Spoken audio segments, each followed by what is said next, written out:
with people around the world. The success story we're going to tell you today is based on the digital strategy that you endorsed during the IOC session in Lausanne in 2020. This is a fundamental part of Olympic Agenda 2020+5. We started, let's remember, our Olympic digital journey with the Olympic Channel creation in 2016. Building on this foundation, we moved into a large-scale consolidation of the Olympic digital properties and the creation of a centralized hub for content, data, and technology. Olympics.com has become the platform where we build direct digital relationship with fans, facilitated by data. Spectators were not able to physically experience the games in Tokyo and Beijing. However, thanks to the work, first of all, of our rights-holding broadcasters, billions of people around the world, they were able to participate and experience these games. But also the work that's been done by digital engagement and marketing and Olympic Channel services allowed, with digital innovations, appealing content, schedules and results, targeted digital marketing, it allowed more people than ever to experience directly on our platforms those games of Tokyo and Beijing. They were the most digitally games ever. As you can see here, in Tokyo we reached almost 200 million visitors on our platforms, 3 times what we did in Rio. And in Beijing, 2 times what it was in Pyeongchang. However, a core objective of the IOC digital strategy is also to grow digital engagement in between the games, in what we call the flame-to-flame period. To engage and retain audiences, especially younger audiences, by bringing Olympic sports closer to them 24/7. All that by elevating athletes as a catalyst.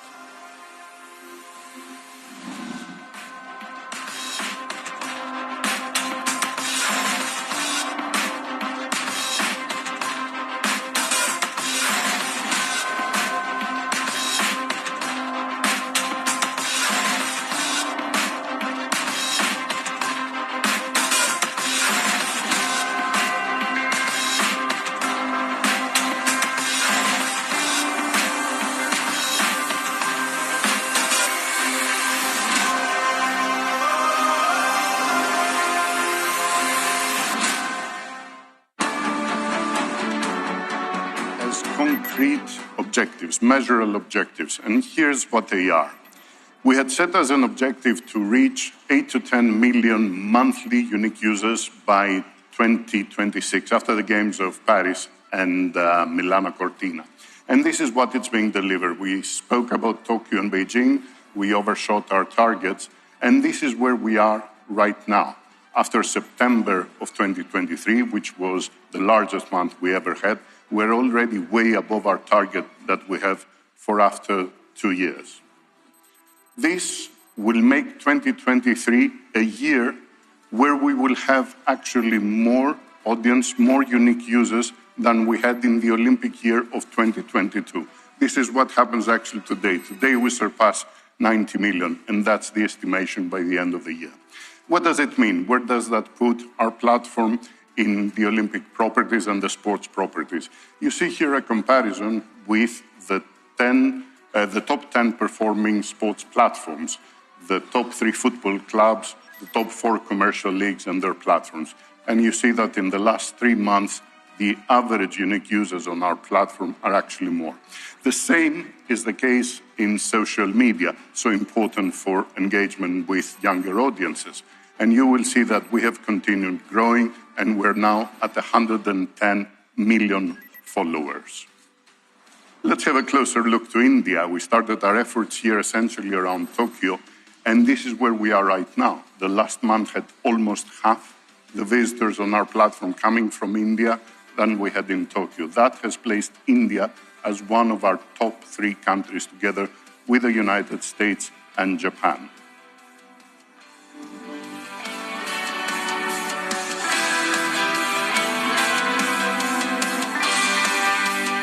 कि India में Olympics हो, मतलब ये भी एक मेरा सपना, क्योंकि आज तक हुए नहीं है और मैं चाहता हूँ कि हो, और इंडिया करवा सकता है अगर अच्छे से लोग इसको समझें, पूरा स्पोर्ट्स को अच्छे से There are definitely not just one medal, but there will be a lot more medals this Paris 2024, and I'm hoping for that. These achievements directly benefit our national Olympic committees, the international federations, our top partners who fund this effort to a very big extent, our media rights holders, of course our organizing committees, we deliver a lot on their behalf, and above all our athletes. Our digital journey never stops. As we are headed towards the great Olympic rendezvous of Paris, we create new opportunities to engage with audiences. Olympic qualifiers, the multi-sport events, Olympic esports, Let's Move, the Street Challenge, Olympic Day, the Refugee Olympic Team, and distribution of Olympic content through major streaming platforms. You know, and it's a powerful story, and it's a story that can touch children's lives and people's life and inspire your countries and the world. The Olympic Channel are really trying to give athletes a broader platform. I mean, there's nowhere in the world that, you know, we're going to have this type of platform.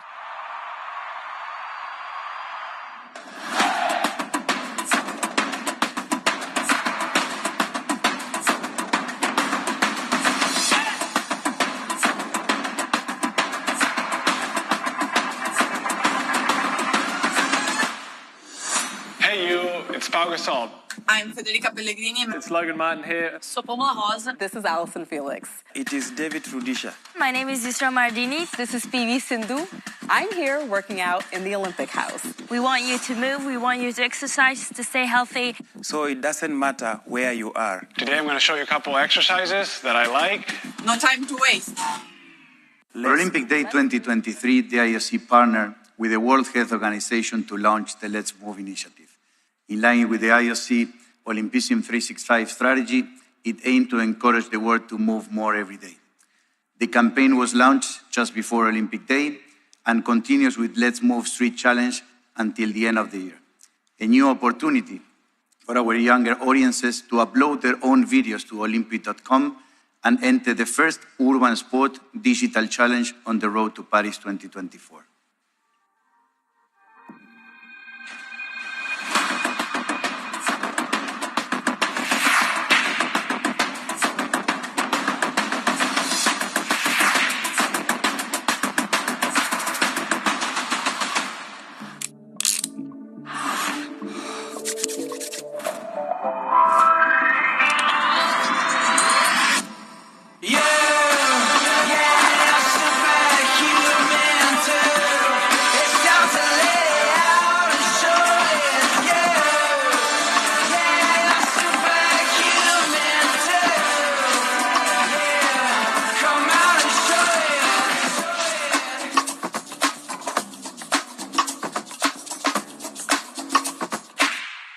To promote athletes on the road to Paris 2024, we use the Olympic platforms, digital content, social media marketing communication to tell their stories during the ongoing Olympic qualifying season. We deliver schedules and explainers for each qualifying event, athletes' interviews, live logs, highlights, news, and results. We also broadcast live many of those events. The Olympic social media handles drive engagement by showcasing athletes and promoting their Olympic journey. They are the main drivers to increase awareness on the road to Paris. We work closely with the international federations and event organizers to complement their efforts and maximize value delivery back to them. Since June 2022, we have covered more than 350 Olympic qualified events, with more than 12,000 athlete stories and social media posts. These events have attracted massive audiences and billions of engagement on the Olympic handles. Going to Paris 2024. Hard work does pay off. You know the time is now. Pour l'équipe de France, allez, allez! Pour l'équipe de France, allez, allez! Back to Kit, who will provide more details about Olympic esports, including digital engagement outcome and performance on our channels. Thank you. Gracias, amigo. Thank you very much both. Indeed, the IOC, as you've heard, is supporting the development of virtual sport and esports to engage with youth and promote new ways of doing physical activity. Earlier this year, the IOC launched the official Olympic esports brand to engage in a long-term strategy to bring the best of sport and esport within the Olympic movement. The official Olympic esports series competition was successfully launched with 10 international federations and game publishers attracting more than 500,000 participants during the qualifier rounds. The finals were hosted in person for the first time during the Olympic Esports Week in Singapore. The event was seen by more than 20,000 people on site attending in Singapore and generating more than 20 million engagements on social and digital media platforms. The 131 finalists from 64 countries have competed to win the first ever Olympic Esports Series trophies, opening the door to a brighter future between the Olympic movement and the esports community.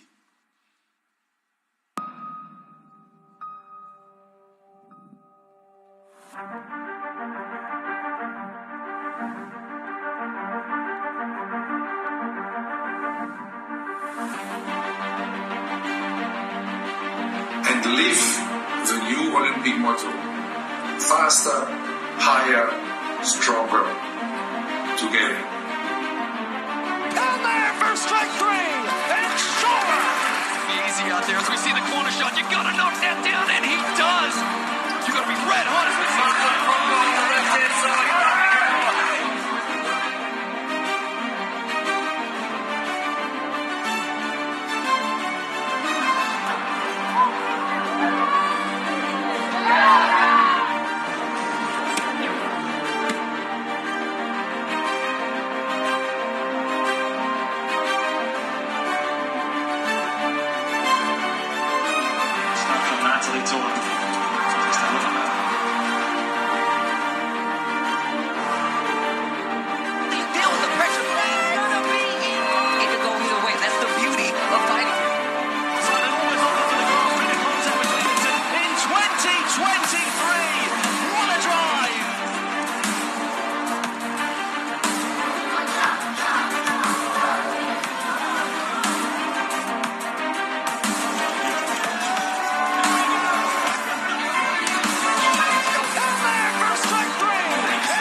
To consolidate and demonstrate how important the topic is moving forward, as you've heard, the IOC has already created an official esports commission chaired by David Lapatien and composed of stakeholders across the Olympic movement and also the esports community. And that will advise the IOC Executive Board and make recommendations regarding the future of Olympic esports. And of course, we have the announcement last night from the IOC President, reiterated this morning, that the Esports Commission will now explore the creation of an Olympic esports games to continue to push the boundaries and establish the Olympic movement as a clear stakeholder within the esports community.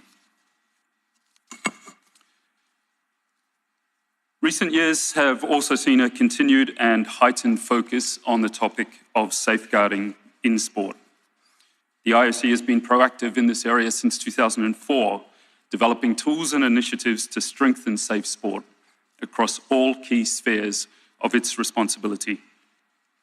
These initiatives have included the Games Time frameworks in place at both the Olympic and Youth Olympic Games, the IOC Safeguarding Toolkit for IFs and NOCs, and numerous free online educational information, videos, and courses.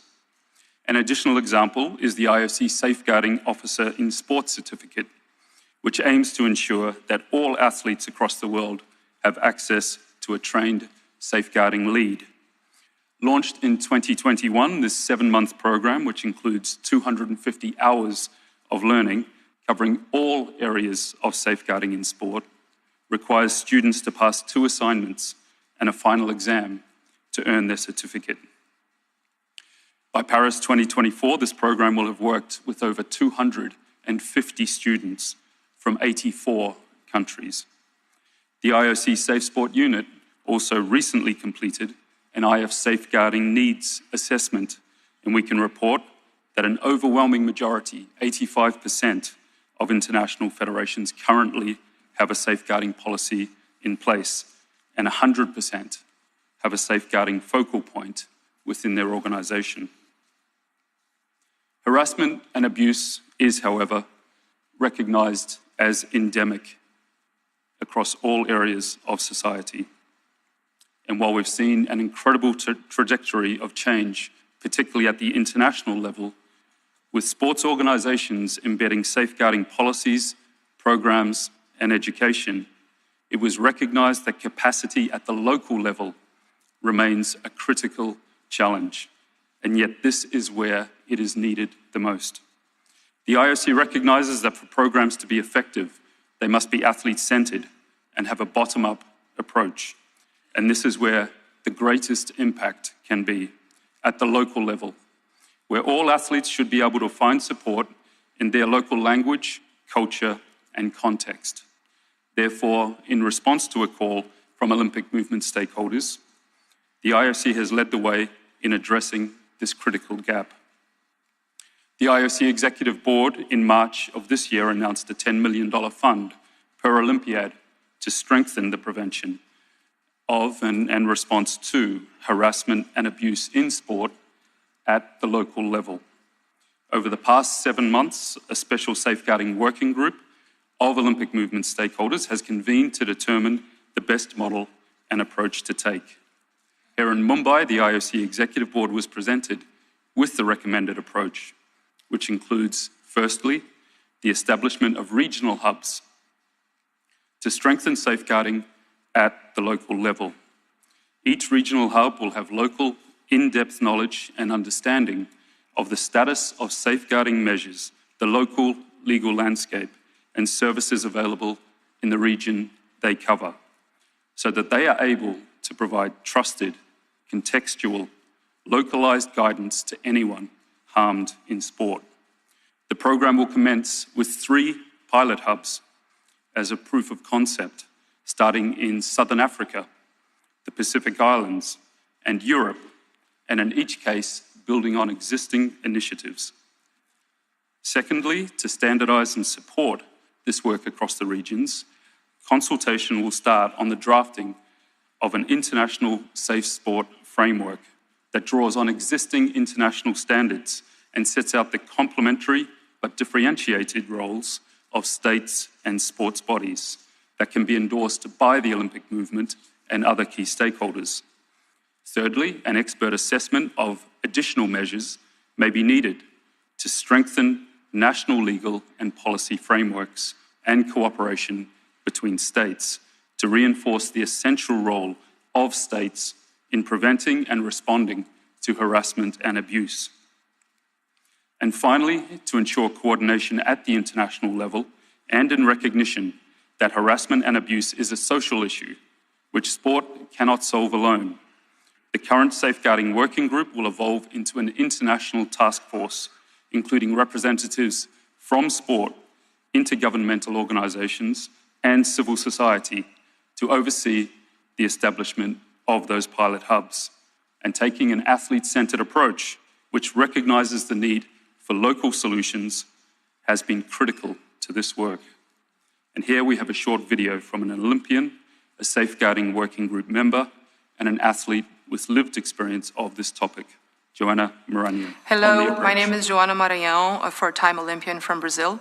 I'm part of the IOC working group created to establish safeguarding mechanisms at the local level. As someone with lived experience, I see this as an athlete-centered and trauma-informed initiative that has the true potential to build the trust so that athletes feel safe to report and have access to remedy and justice. And finally, I'd also like to draw your attention to another critical area of safe sport, where we've seen great strides over the past year, and where the IOC's work related to the protection and promotion of athlete well-being is focused: mental health. In June 2023, the IOC Executive Board approved the Mental Health Action Plan. The action plan recognizes that athletes' mental health needs are as important for their performance and well-being as their physical health needs. Across the IOC's 4 spheres of influence, there are 5 focus areas, with corresponding key objectives and actions to be achieved by the end of 2026. Tangible outcomes we already see from this action plan include the recent announcement at the International Athletes Forum that all athletes competing at the Olympic and Paralympic Games, Paris 2024, will be able to receive mental health and well-being support for a period of 4 years following the Games via the Mentally Fit Helpline, which is available in over 70 languages. Thank you very much. And reflecting our focus on mixed gender team events being an important part of the Olympic program now, I'll pass over to my teammate, Mary Salwa. Thank you very much.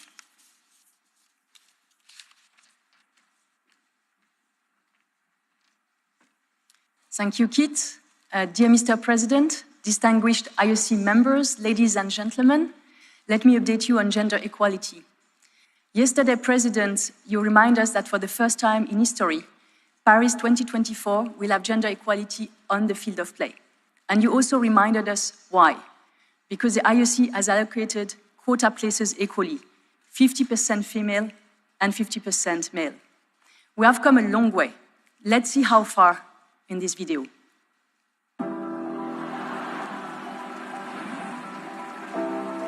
The Olympic Games, the biggest platform for gender equality in sport. Where women athletes are pioneers, each generation breaking new ground to inspire the next. It's been a long journey.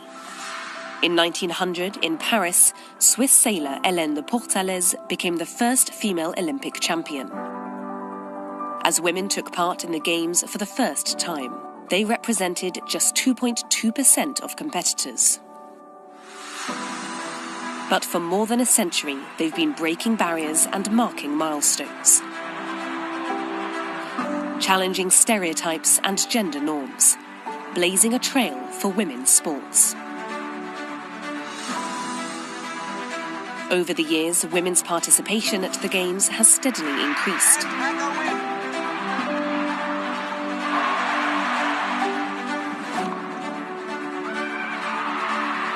London 2012 was the first time they took part in every sport on the Olympic programme.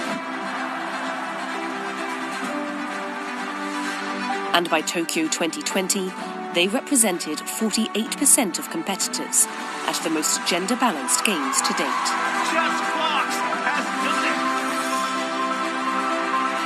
Historic moments.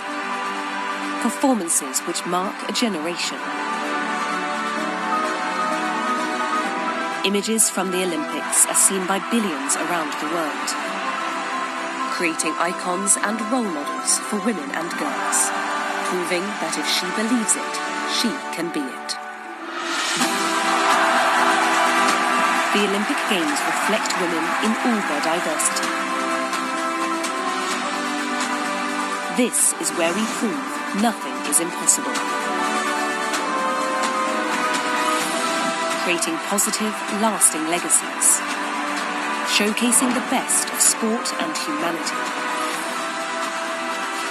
Hand in hand with the Olympic movement, we'll continue to ensure women can participate in all sports, on and off the field of play.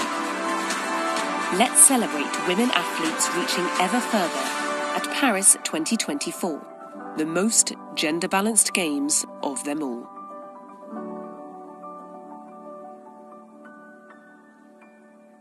To reach this point, the IOC has not only changed the qualification quotas and the sports program, but also modified the Olympic competition schedule to balance the visibility of men's and women's events in the program, and developed portrayal guidelines for gender equal, fair, and inclusive representation, because we know the important role of media coverage. Now, more work still needs to be done by NOC and IF on team management, technical officials, and even more so coaches. I remind you, only 13% of coaches were women in Tokyo. hence also the WISH program, supported by Olympic Solidarity, to equip 100 women to coach at elite level. With regard to leadership, the IOC is setting an example. As a result of our reforms, 40% of IOC members are women, compared to 21% before. 33% of IOC executive board members are women. 42% of commission chairs are women. And for the first time, the number of positions in the IOC Commission is equal between men and women, 50-50. This is an important increase compared to the 20% before our reforms. I hope you enjoyed this picture from last night. While significant improvements have been made at the Olympic Games and at the IOC, we also have to realize that this progress is not happening at the same pace across the Olympic movement. Representation in leadership positions within the Olympic movement remains far from gender balanced on average, and often below the minimum of 30% required in the updated basic universal principle of good governance. For instance, on average, 26% of NOC leadership positions are held by women, and among the IF, only 4 are led by a woman, and 8 have a female secretary general. Nonetheless, we see that NOC and IF are accelerating their efforts to advance gender equality. In the last year alone, a number of high-level events fully dedicated to gender equality were organized by Continental Association of NOCs and IFs, like we saw last week in Africa and in Capo Verde with the second ANOCA Gender Equality Forum. These various events have created momentum, positioned gender equality as an executive priority, and recognize it is everyone's responsibility. By continuing to advance gender equality, we will enhance our credibility and relevance for our athletes, for our partners, for our audience, but we also will be true to the 2 commitments the IOC made in 2021 at the Generation Equality Forum. These commitments were recently reaffirmed in our renewed partnerships with UN Women. And as you see in the picture, some of your colleagues were here on the occasion. These 2 commitments are to consolidate the Olympic Games as an effective global platform to promote gender equality in and through sport, and to accelerate female representation in governance and leadership positions across the Olympic movement. We will continue to carefully monitor our progress and report on our successes, and we count on each and every one of you to advance gender equality in and through sport, and you know you can count on us to support you. There is another field where sport has a responsibility and also represents an important opportunity. This is sustainability. When you decided to put sustainability and sustainable development at the core of your agenda, you decided to accelerate our collective efforts to make sport more sustainable. And this includes first and foremost addressing climate change. This decision reflects not only the concern of society, but the concern of the Olympic movement itself, and in the first place of the athletes. And you may remember that in 2021, 50 Olympians from around the world who had competed in Tokyo called on the world leaders to step up their efforts to address climate change. Let's hear from them. Dear leaders of the world. Dear leaders of the world. Dear leaders of the world. We as athletes chased excellence in the face of challenges. Meeting goals that others believe impossible. Heat, humidity, and extreme weather conditions mean many of our sports are already under threat. And sport is just one part of a much greater global picture. Now, it's your chance to deliver.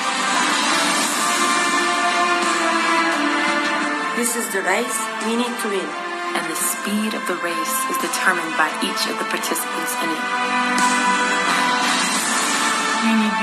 to lead us. To show real ambition and courage. Working together to secure the future that we all depend on. Anything less won't win this race. Yours, athletes of the world. Today, the climate crisis has only increased. We no longer speak about global warming, but about global boiling, and so has the ambition to address it.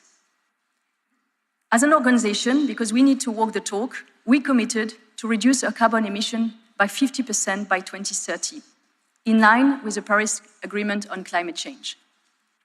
The IOC has also increased its commitment for the Olympic Games to become more sustainable. And it was said yesterday by Mr. President, Paris 2024 is set to reduce its carbon footprint by half compared to the average of London 2012 and Rio 2016. And it will be the first Olympic Games to be aligned with the Paris Agreement. But from 2030 onwards, Games organizers will be required by the host city contract to minimize direct and indirect Games-related carbon emissions. Beyond the IOC and beyond the Games, the IOC also wants to use its influence to encourage the broader Olympic movement and sport at large to take action against climate change. And this is the objective of the partnership we built with UN Climate in 2018, when we launched the Climate Action Platform for Action, the Climate Action Framework. Today, 300 organizations have signed up, including 46 National Olympic Committee, 33 international federations, as well as Paris 2024 and Milano Cortina 2026 organizing committees. The new IOC Climate Action Awards, supported by our top partners, Airbnb, Deloitte, and P&G, also recognize proactive efforts made by athletes, IFs, and NOCs to tackle climate change. And you see here on the screen the winners and the shortlisted candidates. Sport relies on nature as much as it does on a stable climate, and both are very closely linked. We want to be part of the solution to protect both. And this is why protecting and restoring nature is also a focus of our sustainability work. In 2021, you will remember that the IOC launched the Olympic Forest Project. Let's discover it in images. Imagine a forest on the front line of climate change. A wall of protection for people and nature. A shield from drought, floods, and land degradation. A source of food, income, and shelter. In 2021, the International Olympic Committee started an initiative to grow native trees across Africa's Sahel, a region hard hit by climate change. We called it the Olympic Forest. Nearly 600,000 trees are being planted in Mali and Senegal, to cover a combined area of 2,000 hectares across 90 villages. The Olympic Forest is a contribution to the Great Green Wall Initiative, which restores degraded landscapes across the Sahel. The trees absorb carbon, a leading cause of climate change. They also help increase resilience of the local communities. The trees provide fruit, nuts, and seeds to eat and to sell on the market. Beele ko in the region Tambacounda, département de Bakel, e to bange waylo tarini ne wadi cadele kewde jiyaade fore olympique jiimi hen ko bamtare e weltare ledde jibinoje walla wurtinde ladde dum don ina wadi nafoore ina wadi bamtare. The Olympic Forest is an important element of the IOC's strategy to address climate change and build a better world through sport.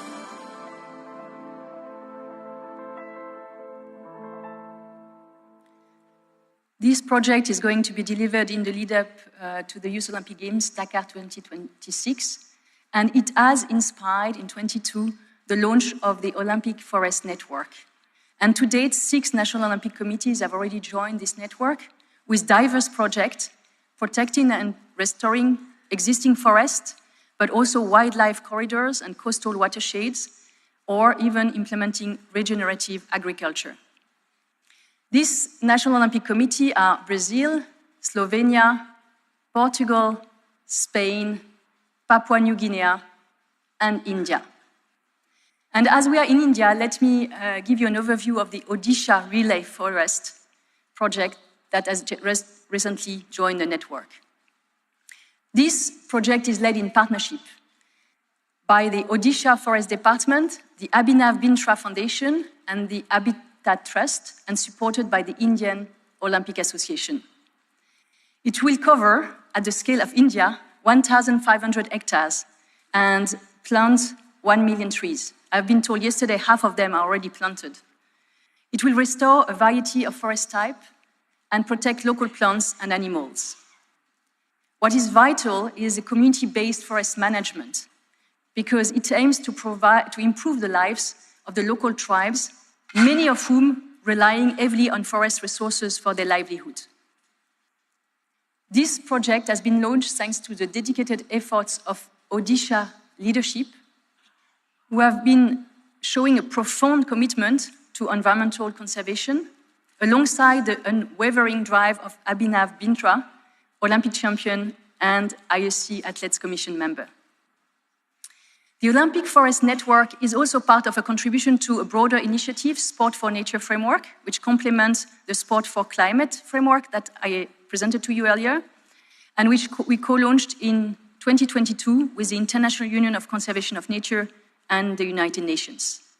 So far, 40 organizations have joined, among them 16 international federations and 5 national Olympic committees, as well as Paris 2024. So as you see, sustainability is all about teamwork. And I suggest we'll continue to work even stronger together so that sport can be part of the solution. And this, Mr. President, IOC members, concludes my presentation.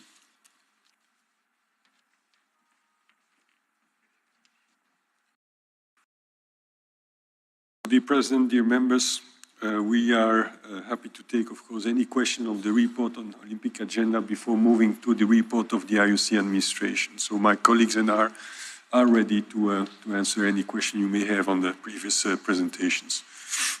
Thank you, Mr. De Kebber and all your colleagues. But, dear friends and colleagues, even if you appear to be extremely tired after all your partying last night, may I ask you to applaud what the administration has done here.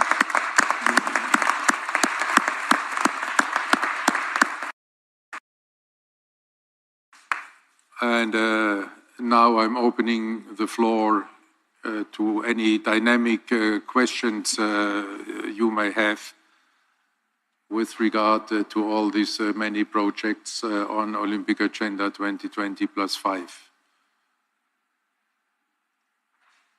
You're really tired. We have to think about the format of the opening ceremony for next year. At least one has mercy. Mr. Blick. Thank you, Mr. President. Mine is really a comment on sustainable development. I want to express my sincere gratitude and appreciation to the Olympic Refuge Foundation. Uganda, in the last 3 years, has had an opportunity to run a Sport for Social Protection initiative. This project was called Game Connect, and Game Connect has had a lot of success and impact in refugee communities in Uganda. Uganda is one of the largest refugee countries in the world. Some of the successes and the impacts have been through this project, have been safe places for sport, because we've managed to build facilities for sport with this particular project. We've managed to have education for refugees and people who have been displaced.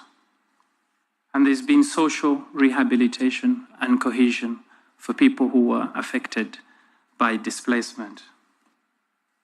These initiatives have allowed people who have been displaced to have a brighter future. We're currently working on sustainability of this particular project, for these projects to continue with limited funding from the IOC. We're working with partners and corporate sponsors. Some of our partners that we're negotiating with include the European Union and the Italian Embassy.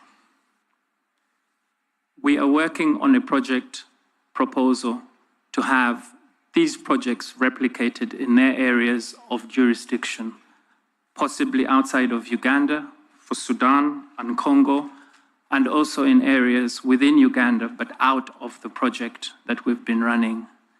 Mr. President, this sustainability, I think, is very, very important for projects that are initiated by the IOC to have a life after funding when IOC funding ceases. This project has been extended for 2 years, but we are working on ensuring that it lives long after funding of the IOC. Thank you very much. Thank you very much, Mr. Plick. Mrs. Batekova. Thank you very much, Mr. President. And I would just like to quickly acknowledge how proud I am to be a part of the movement, which is no longer only about the field of play and sport, but also leading the social change and social development. So very briefly about that. My comment will be about the digital engagement and that to acknowledge that we have found a language to speak with the younger generation. They are digital, they understand this language, and I'm very happy that we are using it to motivate them to move, to live the active and healthier life through their engagement through the social channels and digital engagement. I would like to acknowledge the work and professionalism, creativity and effort of the digital engagement and marketing team and the Olympic Channel, which plays a great role, and also the sports team that has done an amazing work, and I can't wait to see where this is leading in the future. Thank you. Thank you, Mrs. Batekova. Mr. Coe. President, thank you. I'm not too tired to compliment the headquarter teams on their approach and the sustained work in this area. I recognize entirely that this in and of itself is a solid standalone piece of work, but I think there is an inevitable need for an extended piece of work, which certainly the international federations are going to need to grasp, which is a fundamental revisit of the calendar, because there are sports with disciplines that are really just unsustainable during times of the year when we would normally be presenting our championships to the world. 70% of our athletes polled recently in World Athletics indicate a need for climate change attitudes to alter immediately, and 75% of that 70% are saying that it already impacts dramatically on their ability to compete and to train. And while welcoming this work, I think it is inevitable that there has to be an extended view of how we not only deal with this problem, particularly in the face of failing approaches through government, but the standalone approach from sport, which is inevitably going to need some internal and autonomous resolutions. Thank you. Thank you very much, Mr. Coe. Mr. Mejía. Gracias, señor presidente. Esta presentación es realmente muy importante. Sobre todo quiero felicitar mi oficio, está relacionado con los medios de comunicación, y ver los números que se han presentado con relación al canal olímpico y el tema digital es realmente impresionante. Ese liderazgo es que nos hace llevar más contacto con el mundo. En cuanto al tema de la sostenibilidad, es algo importante. Cada vez que vienen unos Juegos de Invierno, vemos cómo hay mayores dificultades con los Juegos de Invierno por el tema del clima. Y es importante el paso que ustedes han dado, la comisión, sobre el tema del clima. Me agradó mucho ver en nuestra región el premio al Comité Olímpico de Colombia. El premio, eso es un estímulo para este trabajo. Pero sí quisiera recomendar, primero, apoyar esto que acaba de decir nuestro colega Sebastián Cole sobre el tema de los muchos eventos que hay en el calendario deportivo. Presido Centro Caribe Sport, que es el organismo regional de Centroamérica y del Caribe. Y el calendario de eventos deportivos de todas nuestras organizaciones está totalmente lleno, porque ahora hay juegos de playa, juegos de juventud, todos los tipos de juegos.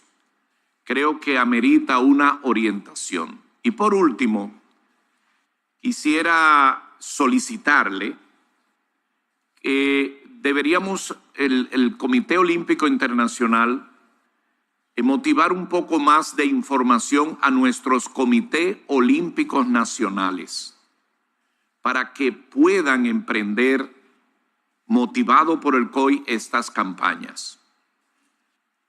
He visto comités olímpicos ahí participantes, pero se necesitan el apoyo, la presencia allá abajo en los comités olímpicos nacionales. De manera que sugiero, le entiendo prudente, seguir mandando información y motivación a los comités olímpicos nacionales, que son nuestra base. De todas maneras, muchas felicidades por el reporte de sostenibilidad y la parte digital y el canal olímpico. Thank you very much, Mr. Mejia. Mr. De Vos. Yes, Mr. President, dear colleagues, first of all, congratulations for this report. And I must say it's not only the fact that we are maybe a bit tired of yesterday evening, but also the complexity of the report makes it that there is a lot to absorb. Many aspects are touched in this report, and I believe it also clearly illustrates that the world is becoming more and more complicated, more complex, regretfully, I would say, and that also this has a big impact on our sports organizations, and we have to deal more and more with many other aspects than purely manage our sport. And this will probably not improve in the future, and it takes a lot of energy of our organizations to do that. With regard to the qualifiers, the urban qualifiers, I would like to ask a question with regard to the fact that, to my knowledge, and I'm not that long in the organization, this is basically the first time that I know that the IOC is organizing qualifiers for Olympic Games, whereas normally in the past this has not been done. My question is has the IOC the intention to expand these number of events that they will manage and that they will organize, and will they expand it to other sports? And is there not a kind of a risk that there is a conflict of interest, whereas on the one hand the IOC organizes qualifiers for games for which the IOC decides about quota in sports and disciplines? So that's my question, and I thank you very much for the answer. Thank you very much. I have no other comments. Allow me to answer to the questions who have not been addressed there to the administration. This is the question of Mr. Coe, and the second part of the question with Mr. De Vos, myself, and then I will hand over to the Director General to answer the other questions. Thank you very much, Mr. Coe. You're absolutely right, but you also know that the question of the calendar is on the agenda of the Olympic Summit since 10 years. And if I'm very diplomatic, then I say that so far the response by the international federations was not enthusiastic to enter into such a discussion. Some of them, I will not give names, were not even ready to provide our working group with their calendar so that it could be the basis of such a discussion. So I really welcome your intervention and can only encourage you to make it popular among your fellow IF presidents, so that maybe at the next Olympic Summit we can make some progress in this respect. With regard to the second part of the question of Mr. Mejia, of Mr. De Vos, Mr. Mejia was also about the calendar. Mr. De Vos, quite frankly, with this conflict of interest theory, that's hard for me to understand. You know, to have the qualifying events, and then the events is what you at your international federation are doing every year. You have also your qualifiers for the events then you organize. Where could be a conflict of interest there in this respect? And with regard to then the running of these and potential extensions, then I hand over there to Mr. De Kepper and his colleagues. Yes, thank you, President. I will answer or comment from some of the comments made, and Mr. McConnell will complement on some of the issues that were raised also on the sports calendar and on the urban games. So, Kit, I will pass the floor after to you.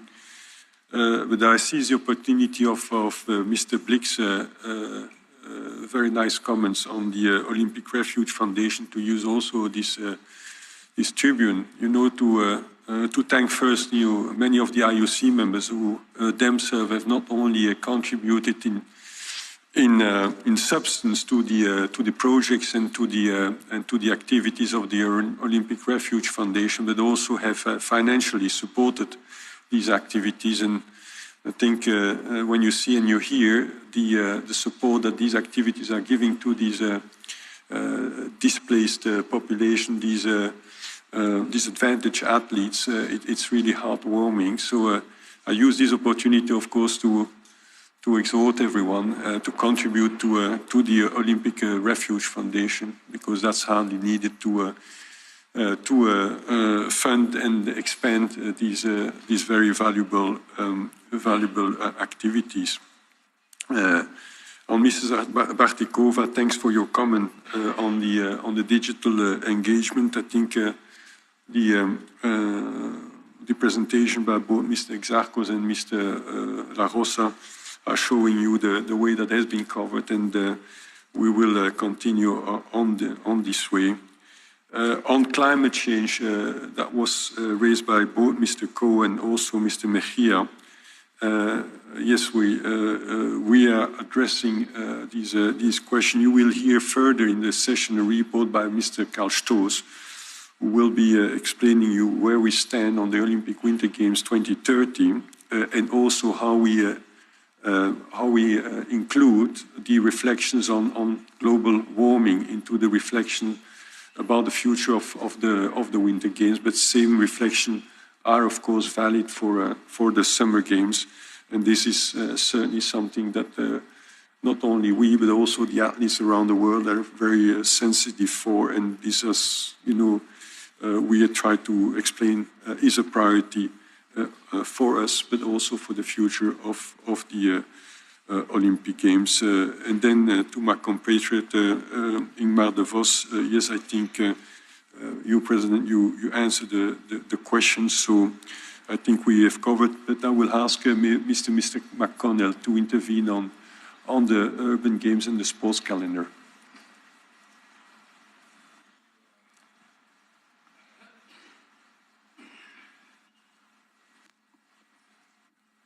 Thank you very much, Christoph.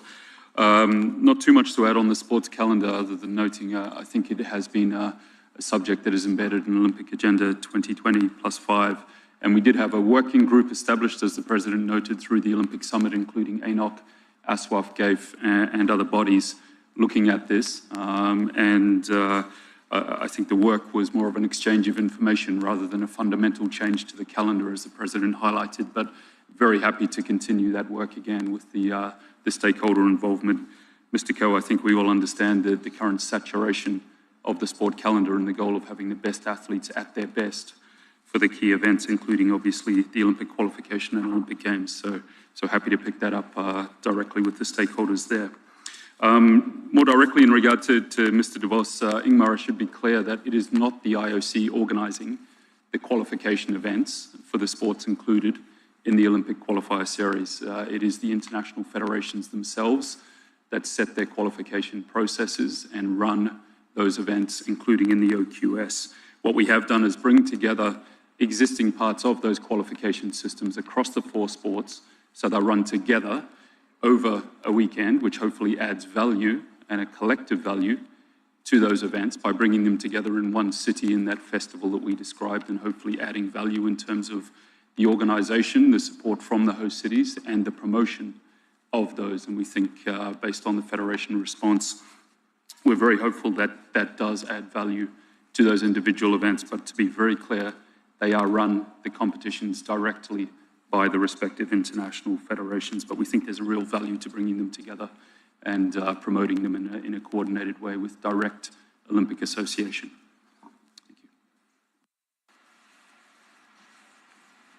Thank you very much, Mr. De Kepper, again for this excellent report of you and your colleagues of where we are at halftime of Olympic Agenda 2020 +5. And we are looking forward then to the conclusion of this agenda with hopefully the same success as this halftime or midway report. Since we have the Director General standing there and waiting for more work, I propose that we move on to point 9 of the agenda, and that is the report on the activities of the IOC administration. In this report, you will see how the administration is applying the decisions the IOC session or the IOC Executive Board took in the recent past, how to address the unfortunately ever-increasing politicization of sports and the consequences of the way too many wars and conflicts in our world. And this will give us an idea on how the administration was following up, in particular after our last IOC session, which is just 4 months ago, and how we are trying to hold the line against the ever more divisive and confrontational developments since then. All these events show once more that we must be even more united and even more vigilant to protect our mission, to protect our unifying mission of sport in general, and how to protect our autonomy and political neutrality.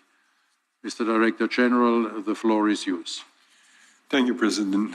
As you can see from the previous report, the work to date is indeed extensive, and we are on track to deliver on Agenda +5. So yet we have much to accomplish up to the end of 2025, and we will remain vigilant, adapt and keep learning as we are, for example, by exploring the topic of artificial intelligence and how it impacts us. In order to stay focused, we have established 3 priorities for 2024, which will guide the work of our administration. They are, and this is not a surprise, first and foremost, deliver the Olympic Games Paris 2024 as a springboard for the next editions of the Games. The second one is to optimize the delivery of our Olympic Agenda 2020 +5.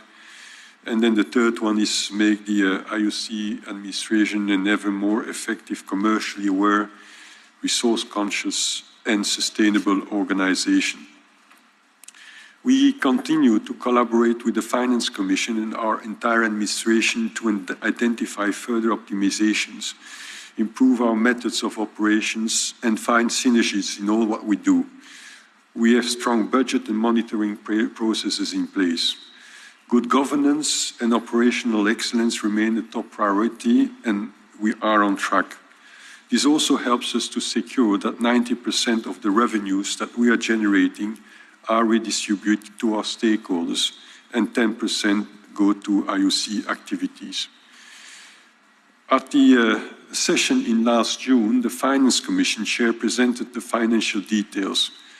The IOC demonstrated a strong financial foundation, and despite the challenging economic context, we continue to deliver.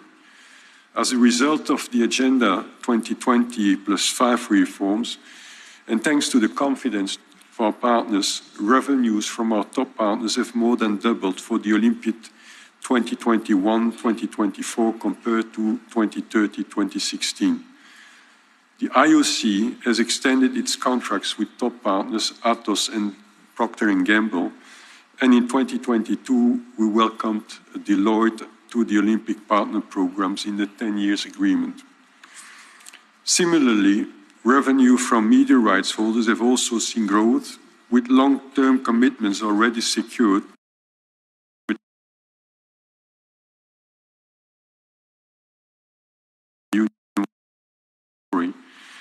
Australia's 9 Network, Infront Sports and Media, and CBC Radio Canada.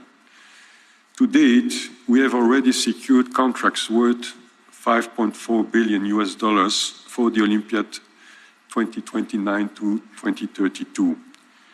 Additionally, the IOC launched its new hospitality and ticketing model in June 2021. We are currently discussing new partnerships and renewals.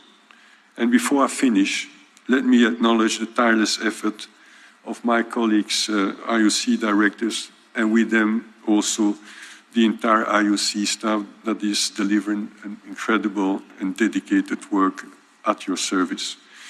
I know that all our members are appreciating their commitment and dedication. So I would like now to invite my colleagues, Kit McConnell, and to guide us through the recognition of the International Federation of American Football, and Mr. James McLeod to provide updates on issues concerning national Olympic committees and other constituents of the Olympic movement. Kit?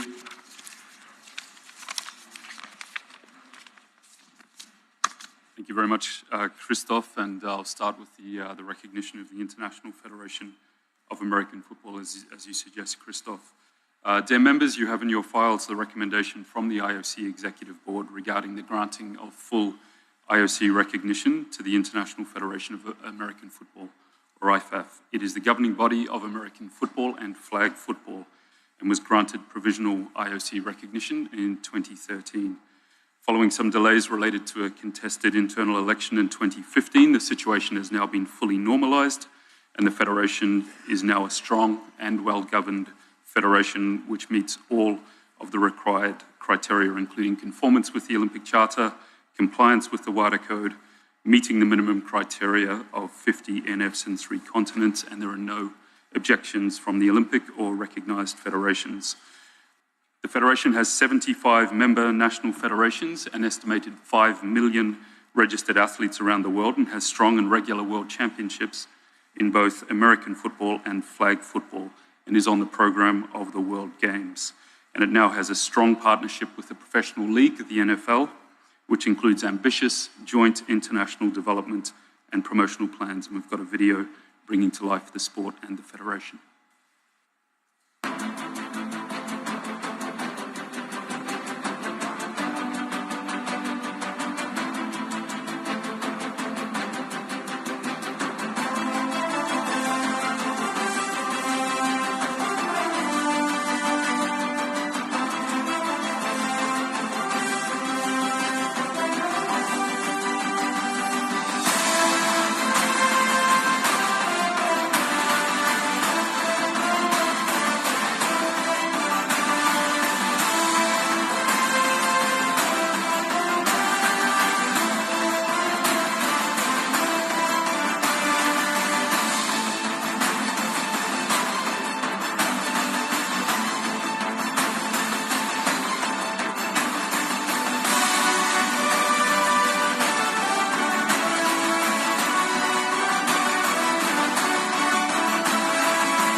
And therefore, President, we'd like to present the International Federation of American Football to the IOC session for full recognition.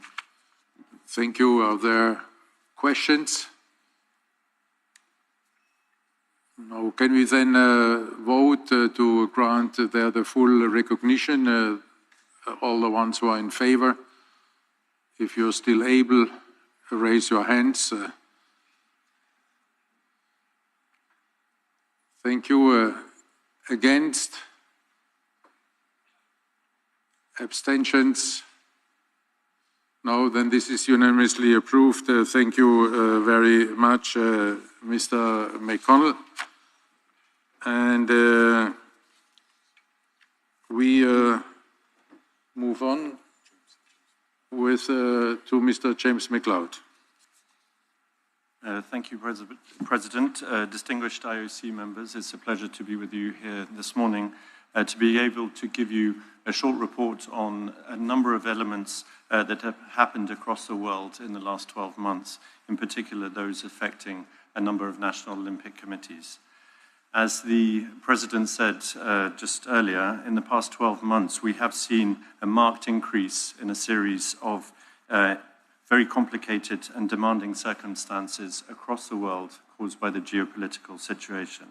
These have tested, obviously, the fundamental principles that govern us in the Olympic Charter, in particular, the elements relating to the autonomy of sport, the equal access of sport for all people, and also non-discrimination.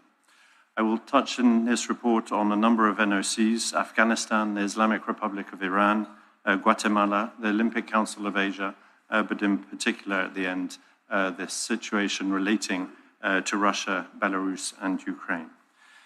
Starting off with the NOC of Afghanistan, and I'd like to place on record the support that we have received from the IOC member, Samira Ashgari, for all of her help in guiding us through a very complex situation that has happened since the Taliban takeover in rise in power in 2021. We have had ongoing conversations and discussions with the Afghan government authorities since that regime change. And we have been insisting on removing existing barriers from the government that hinder women and young girls from accessing sport opportunities in the country. The IOC Executive Board took a very clear position on this in December 2022, and we have reiterated that position with the government authorities on numerous occasions, including last week, where we met the new Director of Sport and Physical Education to reiterate the IOC's position on that. There has been some progress, a tiny bit of progress, and we witnessed that in the Asian Games in Hwangju, where the Afghan delegation consisted of 83 athletes, of which 15 were females in 3 different sports. And they won 5 medals, indeed, including having a joint male and female flag bearer. Now, those different efforts that are made on behalf of female athletes on the international stage are certainly recognized within the country and are greatly appreciated and allow us to continue our conversations with the government authorities. Secondly, with respect to the NOC of the Islamic Republic of Iran, and after the various upheavals and demonstrations that took place last year in the country, we addressed this situation directly with the National Olympic Committee and with government authorities to see where we could help and ensure that the athletes' rights were protected at the best level that we could. The National Olympic Committee has provided us with repeated guarantees, but those guarantees need to be monitored on a weekly basis to make sure that Iranian athletes are able to access sport in a free and unfettered way. So we will continue to monitor that situation. With respect to the National Olympic Committee of Guatemala, in September 2022, the IOC Executive Board took the decision, regrettably, to have to suspend the National Olympic Committee due to ongoing political interferences into the election process.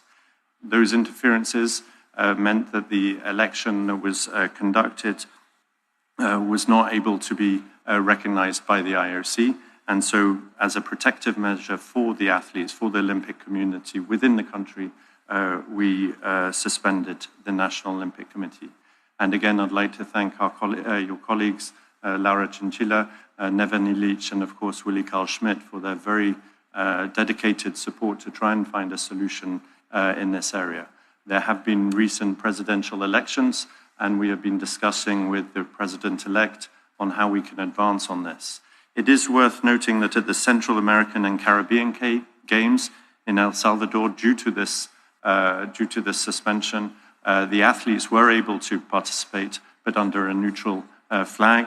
And in the Pan Am Games that will be starting next week, the same thing, the 130-odd athletes from Guatemala will be able to participate thanks to the great efforts of Pan Am Sports. But again, this will not be under the flag of Guatemala. Moving on to the Olympic Council of Asia, following the Olympic Council of Asia elective General Assembly that took place in Bangkok on the 8th of July, the IOC Ethics Commission made a recommendation which was approved by the IOC Executive Board not to recognize the conclusion of the election until a review of that election process had taken place. This has now been completed, and the IOC Ethics Commission was able to present a full report to the IOC Executive Board here in Mumbai, and the report identified a number of violations of the Olympic Council of Asia elections and their eligibility rules, including undue interference from the Kuwaiti government, but also from a suspended IOC member. And they concluded that the election shouldn't be considered null and void, and that new elections should take place as quickly as possible. This report has been forwarded to the acting OCA president, Raja Randir Singh, and to the OCA Executive Board for their follow-up, and an Executive Board of the OCA has been confirmed for next week to discuss the report itself. Over the past 12 months as well, we have seen an increase in the issues relating to the discrimination of athletes attending events. There have been numerous instances where athletes have been not able to access competitions due to government regulations and not issuing visas. And we've been working diligently with the international federations and the National Olympic Committees concerned to try and resolve those cases. In addition, we've seen a number of events that have been awarded to countries be cancelled due to the fact that not all athletes could access the competitions themselves. Lastly, just to come to the elements relating to Russia, Belarus, and Ukraine. As you know, following the invasion of Ukraine in February 2022, the Olympic movement has been faced with a very big challenge. Great efforts were gone into supporting the Ukrainian Olympic community through the establishment of the IOC Solidarity Fund, whose management has been led by a small task force in Olympic solidarity and is being led by your colleague, Sergei Bubka. The fund has helped over 3,000 Ukrainian athletes to date, and we will focus now on their preparations for the Paris Olympic Games and the Milan Cortina Olympic Winter Games in 2026. During last year's summit, the IOC was tasked with finding a way for athletes with a Russian or Belarusian passport to return to international competition as individual neutral athletes. The aim of this exploration was to ensure the non-discrimination of any athlete on the basis of their passport and nationality, recognizing that athletes should not be punished for the actions of their governments. Following extensive consultations with various Olympic stakeholders, in March of this year, the IOC Executive Board issued recommended conditions of participation for athletes and athlete support personnel with a Russian or Belarusian passport for the consideration of the international federations and international sports organizations.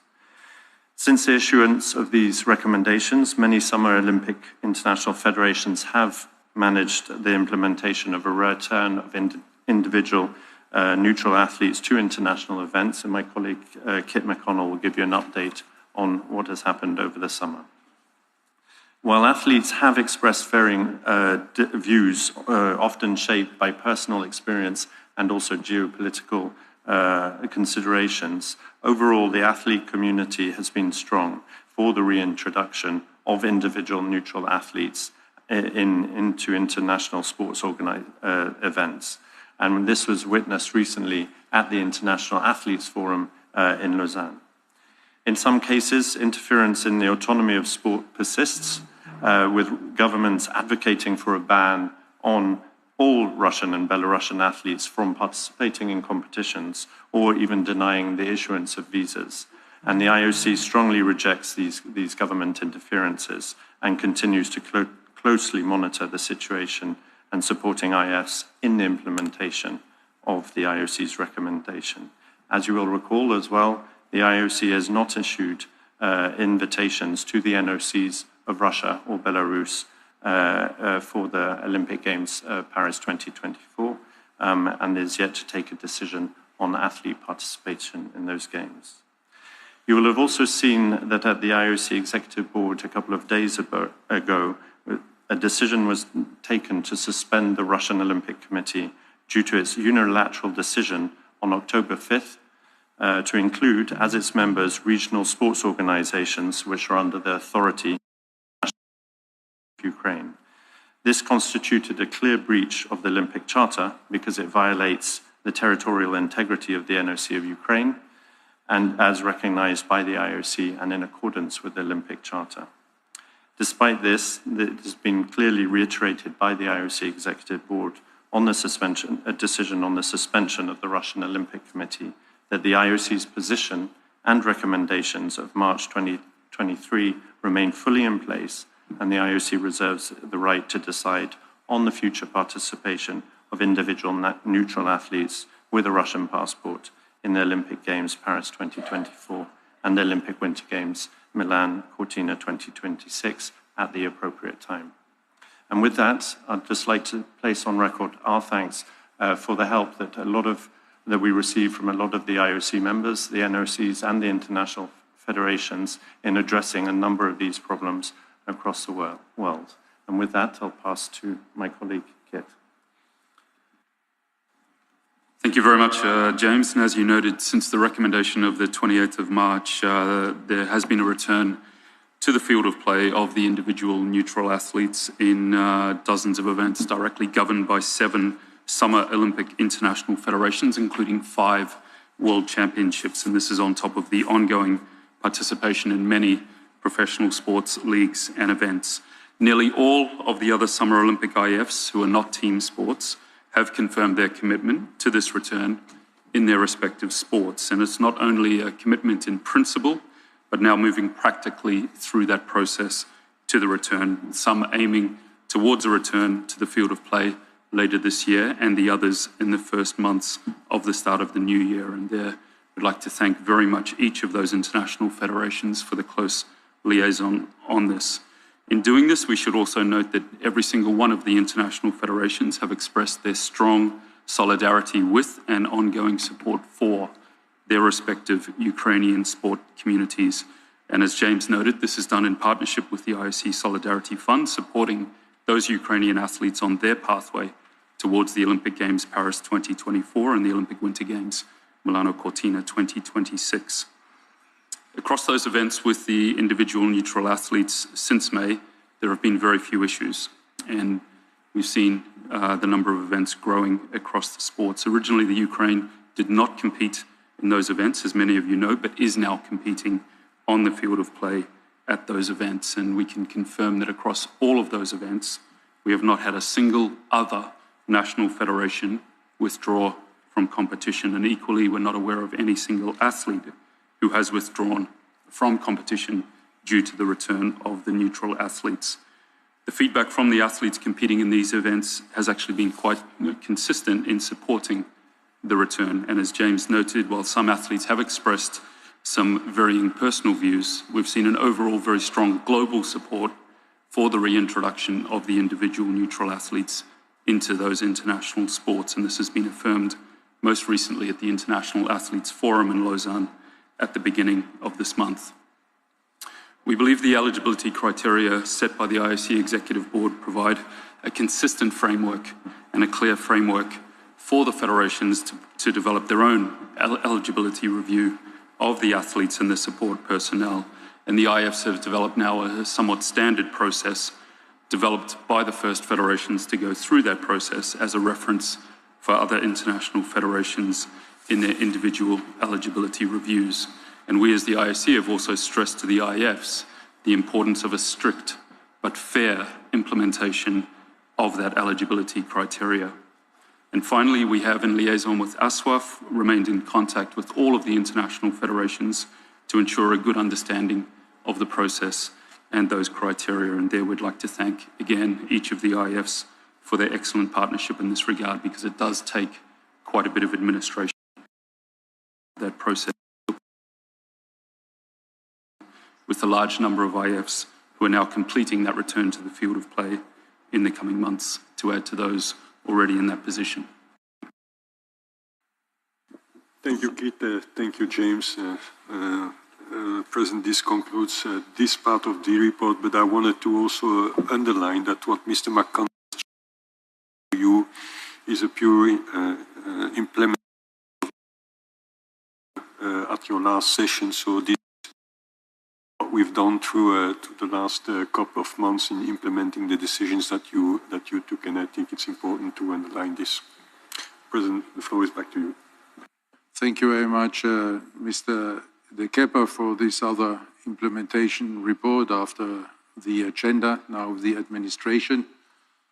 Are there questions on these topics? Mr. Infantino. Yes, thank you. Thank you very much. I would simply like to say a couple of words on the last point which was mentioned in order to commend the work of the IOC, your work, Mr. President, of the Executive Board, of course, of the administration with Christophe and his entire team, but actually every sports person around. You said it several times, Mr. President, this is a time of division, of extreme aggression and division around the world. And we need occasions to unite, to bring people together. And there's no more powerful tool than sport to unite the people. Now we have to protect the autonomy of sport, the political neutrality of sport, and to protect the values of sport. And in this respect, I think it is important, especially in this divided world, that we see every sports event, of course the Olympic Games, but also every World Championship, World Cup, as an occasion to bring people together and to unite and to give our contribution to that. I know that there are decisions which are not easy to take, difficult decisions, but in taking these decisions, we always have to make abstraction of any political stance, sometimes even personal positions and opinions, and put the values of sport on the top. So we have to avoid populism, we have to avoid demagogy, and we have to embrace our values, which have made the history of all of our sports in the last 100 and more years. Respect, tolerance, inclusion, no discrimination, and unity, even if this is sometimes not so easy.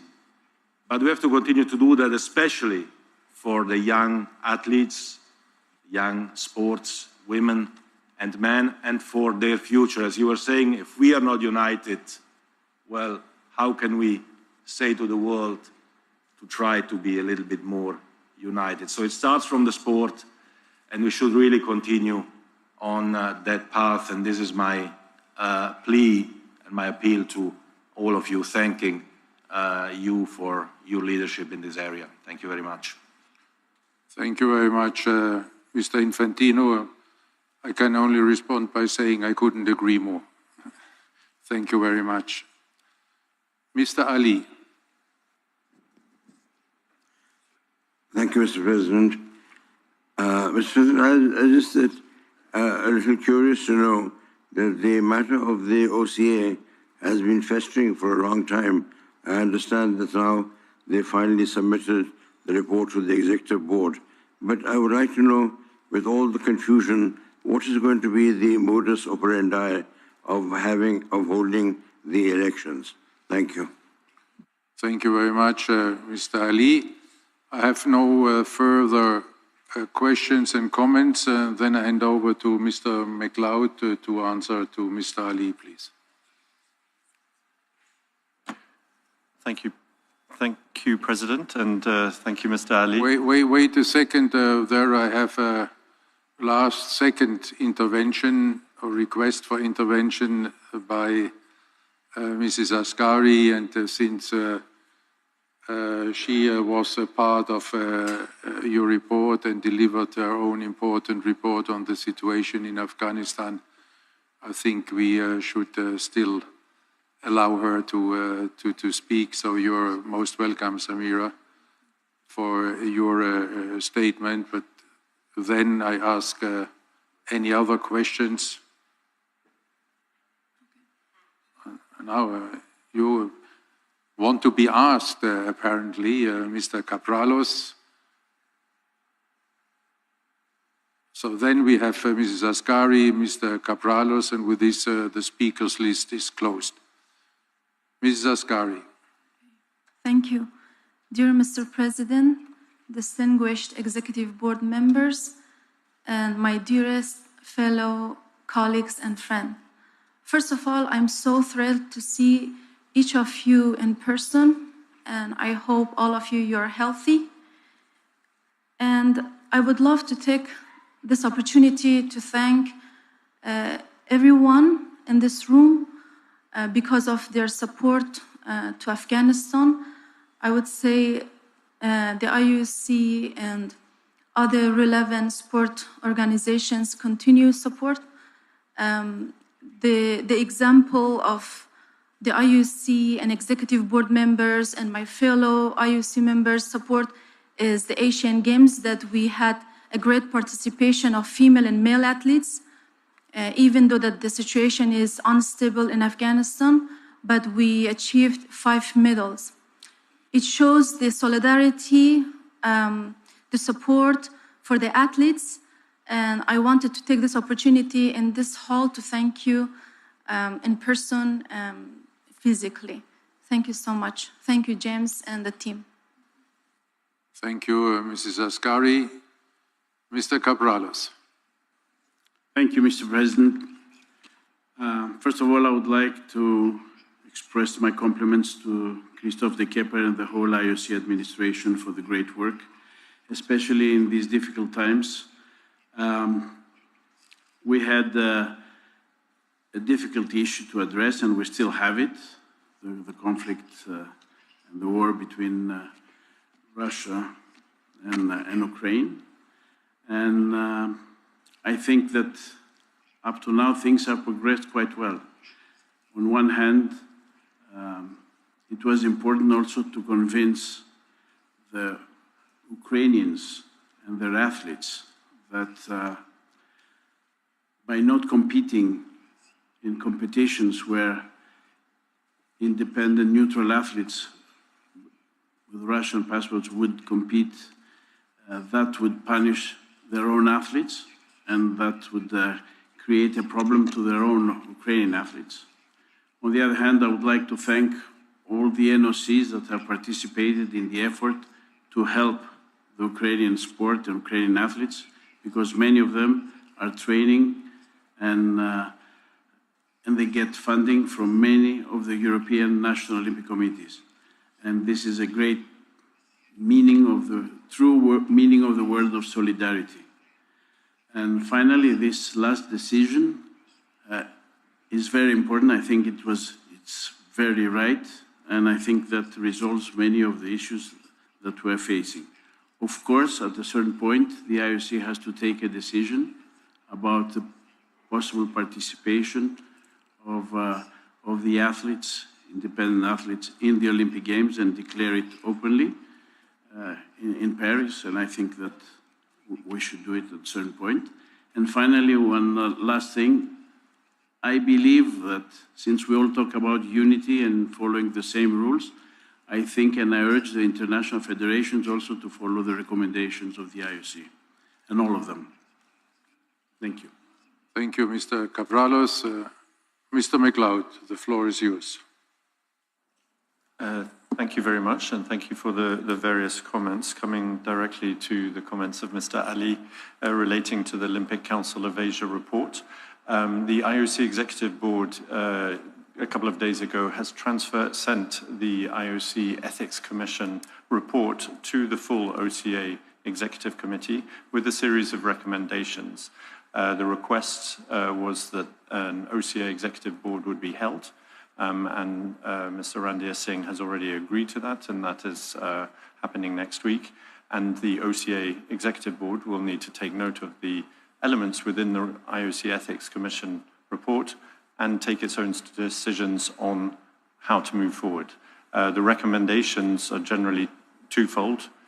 First of all is to review the constitution of the OCA and the election rules and the ethics rules because they're not fit for purpose. And secondly is to hold new elections at the appropriate time. So that we hope that the OCA Executive Board will be able to take the appropriate decisions according to the report. Otherwise, thank you to Ms. Asghari. Very kind of you. Thank you very much, Mr. McLeod. Thank you very much, again, Mr. De Kepper and all your colleagues also for this report. And now you will be surprised. After all these online sessions, you are not used to this anymore, but we could have a coffee break for 20 minutes. But if you would really look 20 minutes to manage it so that we can then catch up with regard to the timing. So enjoy the break.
is a huge opportunity for us to strengthen the safeguarding process that the IOC is starting to establish.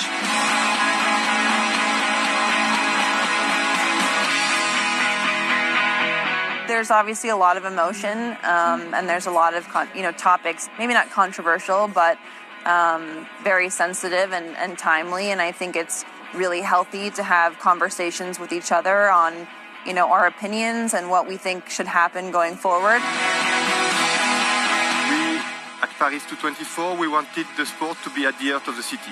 So we used our iconic and emblematic sites, and we transformed them into iconic venues. These Olympic Games, Paris 2024, promise to be the games of a new era. Together with the IOC Athletes Department and all IOC departments, we're here for you and for the athlete community. And like George mentioned yesterday, it's an important thing for everybody to have a secure base. So we hope that we can be a secure base for all of you.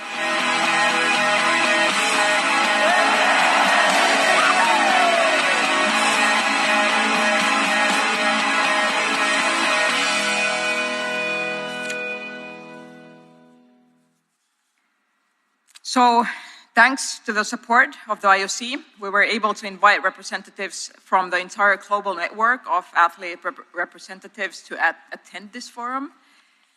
I would first like to highlight that for nearly 80% of the participants, this was their first International Athletes Forum, and this was important for our commission to know in order to inform athlete representatives about key information and also support and empower them in their roles.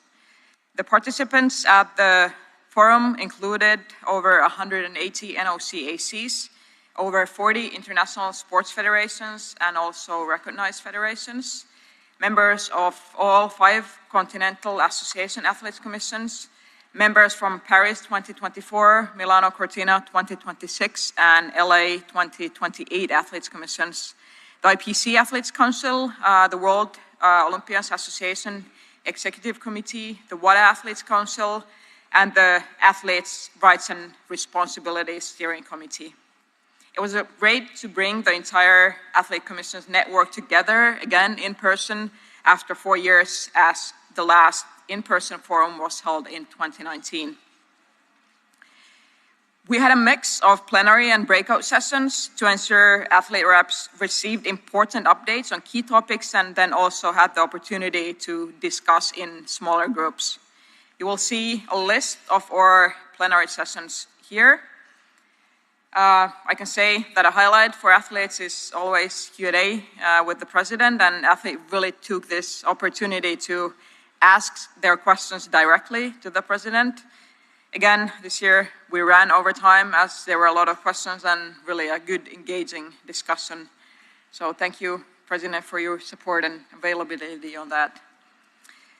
We also presented our updated strategy and the athlete-focused Olympic Agenda 2020 plus 5 recommendations. We had some dynamic panel discussions on athlete support from the IOC and the Olympic Games with many contributions from the participants. Athlete representatives were also very open and had good discussions during the dedicated session on the reintroduction of individual neutral athletes.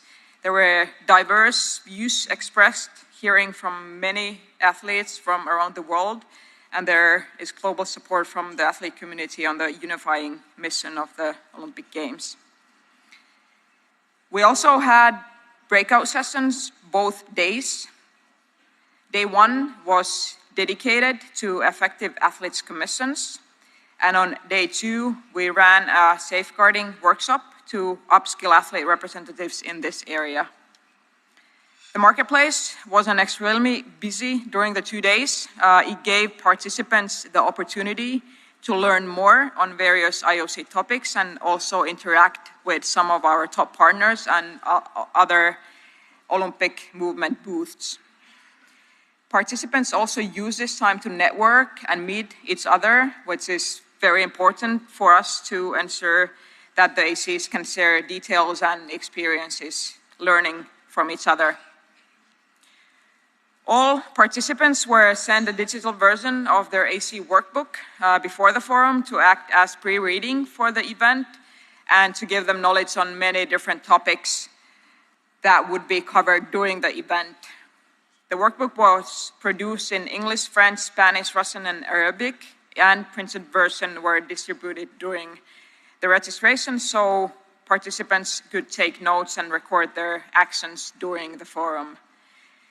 We received a lot of positive feedback about the workbook from participants who greatly valued having so much information in one place to digest before they came to Lausanne and to be able to also share with their peers locally. As athletes, we always want to learn and improve. For the majority of participants, this was their first athletes forum, so their feedback was very valuable for us to see how we can support them even better. So we will send a survey to participants to understand their experiences during the forum and to see how we can put on an even better event next time. Here are some of the results from those that have replied so far. The respondents rated the forum 4.7 out of 5, which is very encouraging. The respondents surveyed feel more empowered in their role as athlete representatives after, and you can see some of the other numbers on the slide.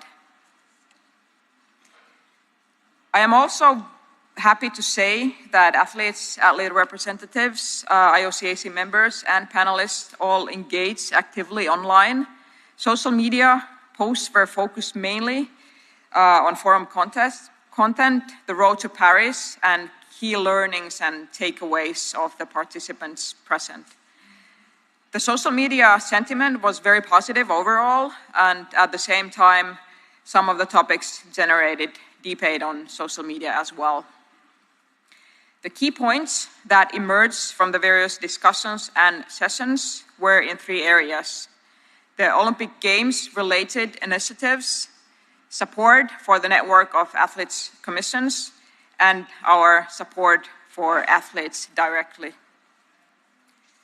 Around the Olympic Games initiatives, we discussed the updated social media guidelines, which will provide increased opportunities for athletes during the Games to raise their profile by sharing their Olympic journey with their fans, and these guidelines will be released in the next few weeks. Another topic that came up was the opportunity for professional experience for athlete representatives. NOCs were encouraged to have their chair or a member of the AC as part of their delegation to support them during the Games, to learn about the work of their NOC during the Games and also benefit from this operational experience as an asset for their career transition. In terms of support for the network of athletes commissions, a key point that came up was administrative support to athletes commissions. Building on the dedicated support to ACs that the continental associations are already providing, NOCs and IFs are encouraged to provide their ACs with administrative support to support the running of the commission and assist in the delivery of athlete-centered activities.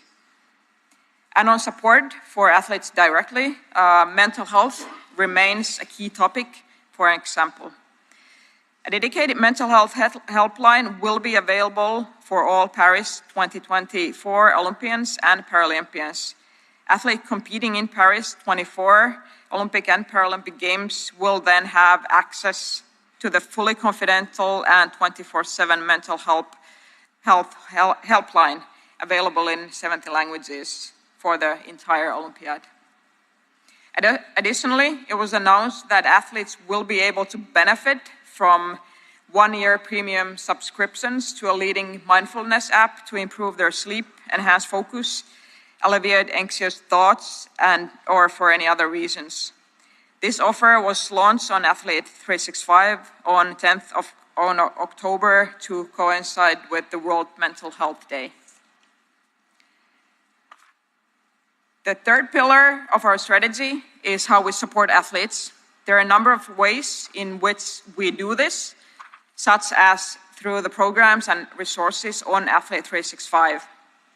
We work hard to ensure that athletes have tools they need to develop in their sporting and non-sporting careers.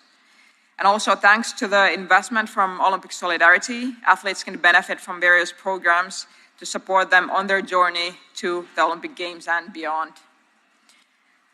Our IOC strategy is not obviously just for us, the IOC Athletes Commission members, it is for all athletes from across our movement.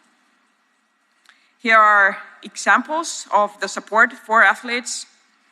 Olympic Solidarity, through NOCs, is supporting athletes by providing scholarships for athletes and their entourage, as well as technical support and funding of NOCs in many different areas. As a member of the Olympic Solidarity Commission, it is very meaningful to be able to contribute and to be involved directly with Olympic Solidarity activities on behalf of our Commission. Also, through our activities, as the IOC Athletes Commission, we provide information and resources for athletes directly and give them a platform to discover what our top partners and Olympic movement stakeholders are offering athletes.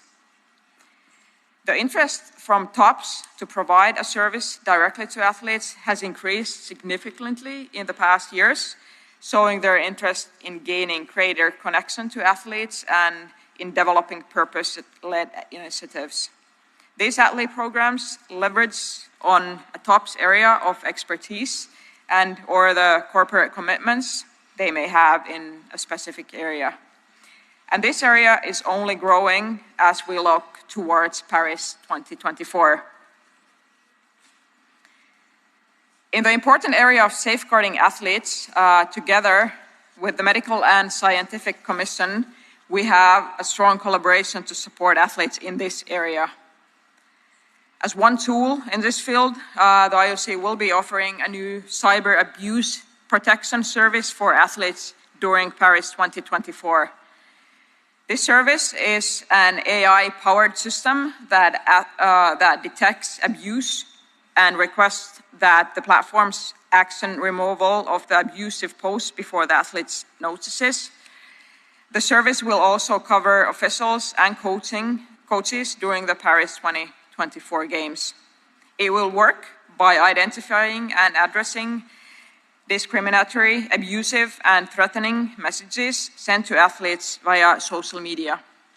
It will be able to detect offenses quickly so that platforms can take action before the athlete has the opportunity to see it. We think this is an important step to support and protect athletes from harm during the Games. This concludes my report on how we have been advancing athletes' voice through representation, empowerment, and support. So thank you all.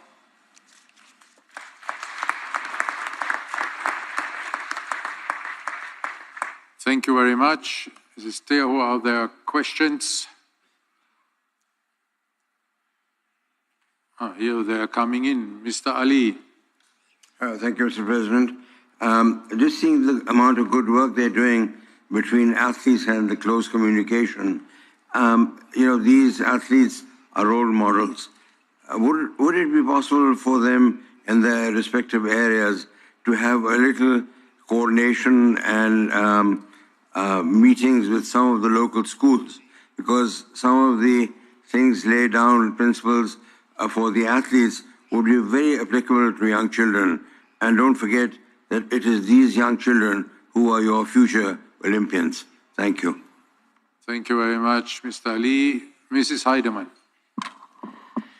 Thank you so much for the floor, and I just want to thank Emma for her report and emphasize that over the past couple of years we have more and more athlete representatives coming forward and participating in the Athletes Forum pretty actively. You could tell also when we were talking about the individual neutral athletes, we had like a really intense discussion on that, 70 shows of hands. Everybody wanted to be a part of that discussion, but not only that discussion, but also on all the other discussions. And we feel the athletes Also thanks to what IOC and the Executive Board is promoting and encouraging, feel more confident every year and with every session that we hold to be involved in the decision making, and that they understand it's their task to be involved and come up with ideas. And so that is a really great thing to see for us.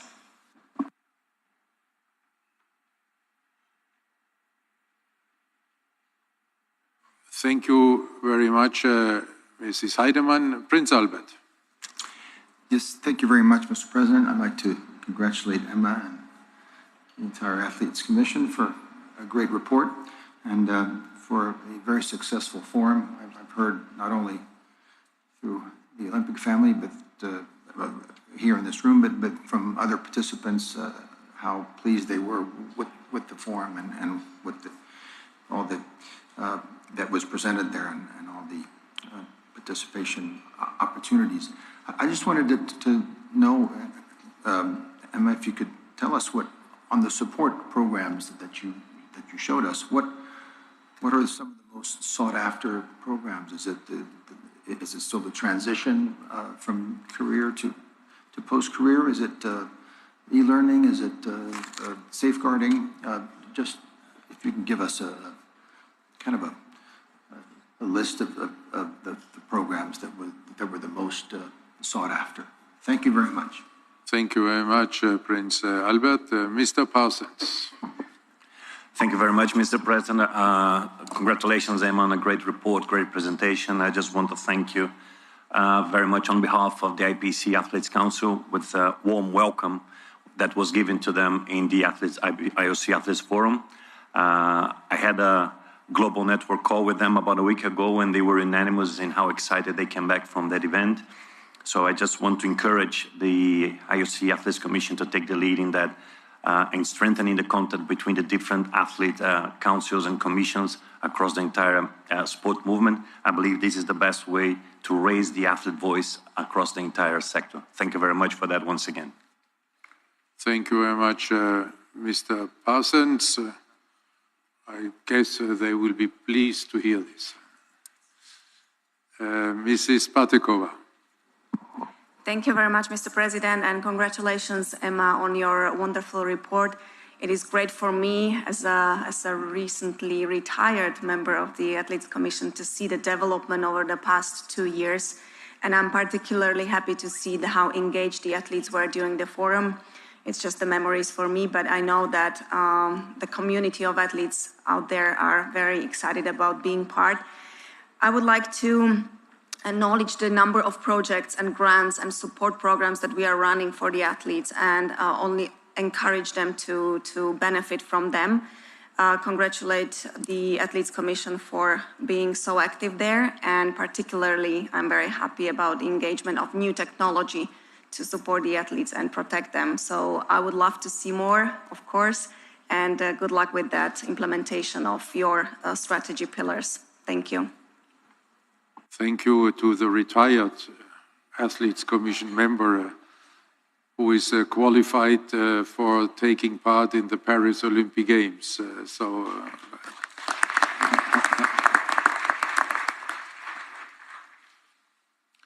And now I have Mrs.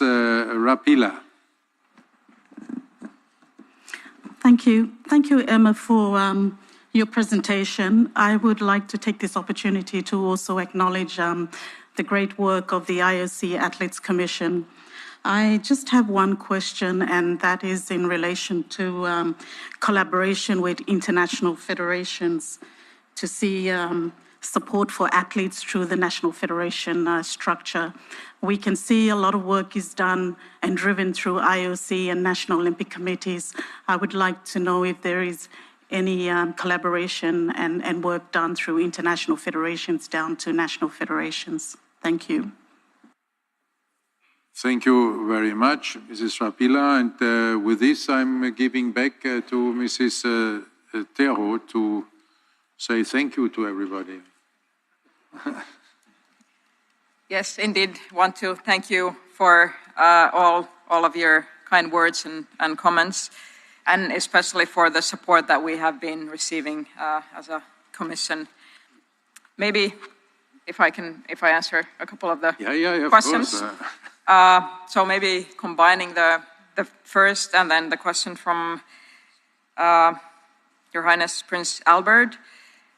I think one of the big programs that have been asked for is that athletes today really want to use their brand to give back to the society. So that goes also going into the schools. For that, we have been developing, and it's available on the Athlete 365, a course on athletes giving back. So how you can use your brand in different ways that would work for you in order to give back to the society. There's a lot of interest in athletes for that.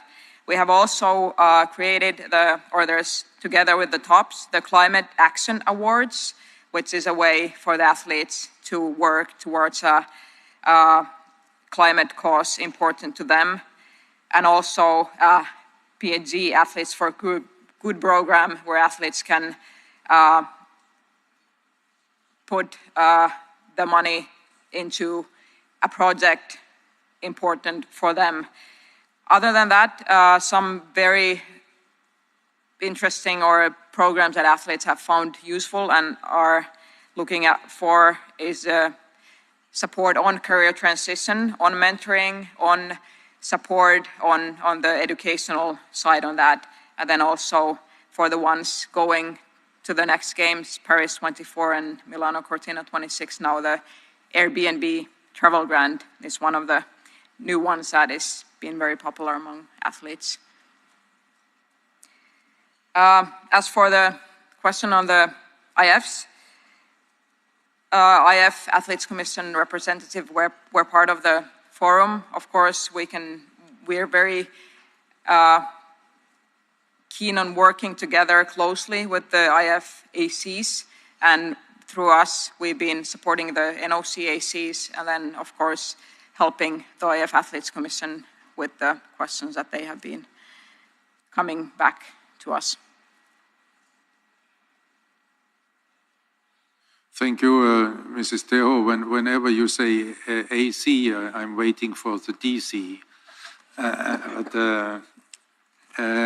Thank you very much, and I would really like to congratulate the Athletes Commission for their great work and the atmosphere they are creating in the athletes community, and for the appreciation and also authority they enjoy. You can feel this when either you speak with athletes individually or when you're at the forum.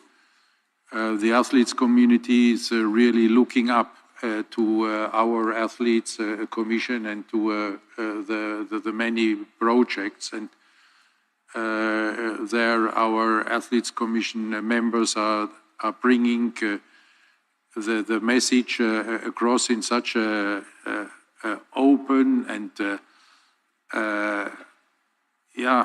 a sympathetic way also, that it's really highly appreciated. And I think all the Athletes Commission members, you can be very proud of this, and we are very proud of you. Thank you, President.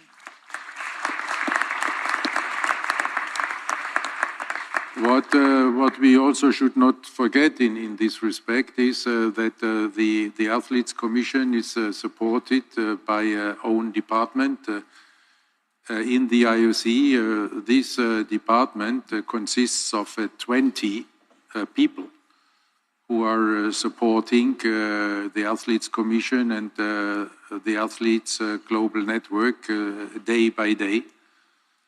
And among these 20 people, there are 7 Olympians.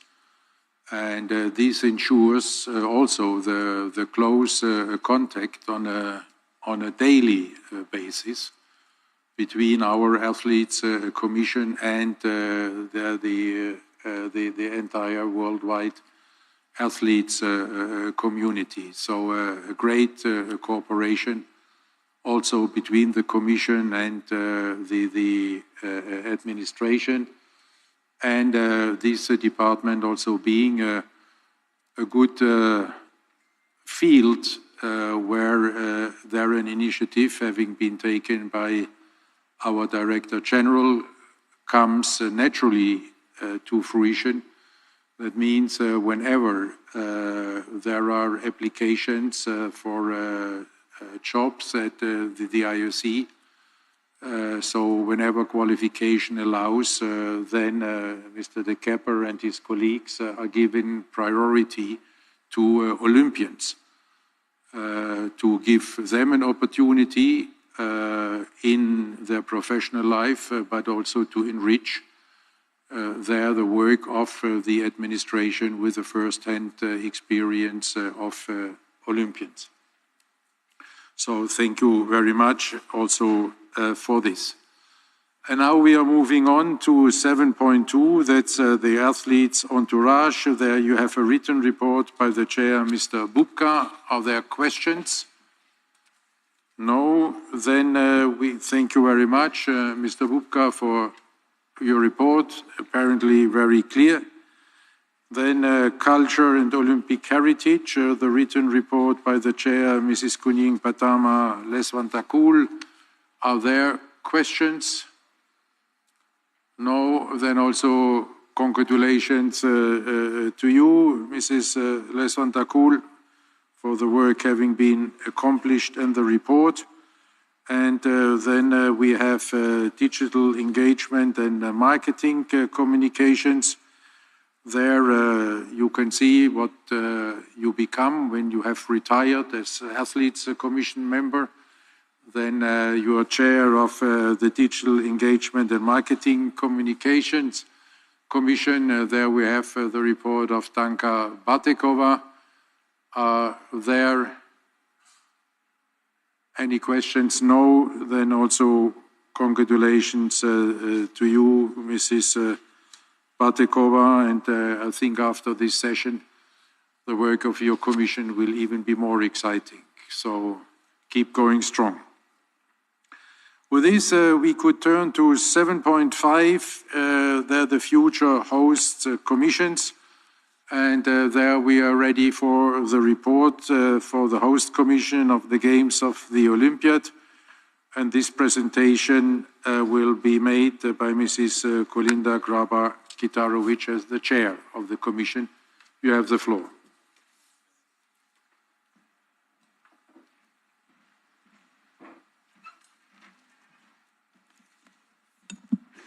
Thank you, Mr. President. Dear colleagues, it is my privilege to give you an overview of the activities of the Future Host Commission for the Games of the Olympiad since the Commission's last report to the session in February 2022. You will have received my written report in your board packs, and I'm pleased to draw your attention to a few important matters. The IOC's new approach to electing hosts is helping potential hosts to align their projects with their long-term regional and national ambitions and to work towards achieving the United Nations Sustainable Development Goals, or SDGs, in critical areas such as environment, human rights, gender equality, and inclusion.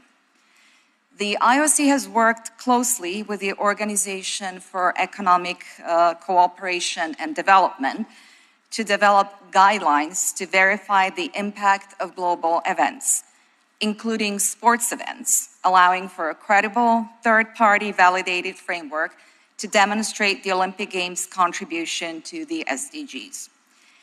We will assist interested parties to integrate these guidelines into their socio-economic impact studies.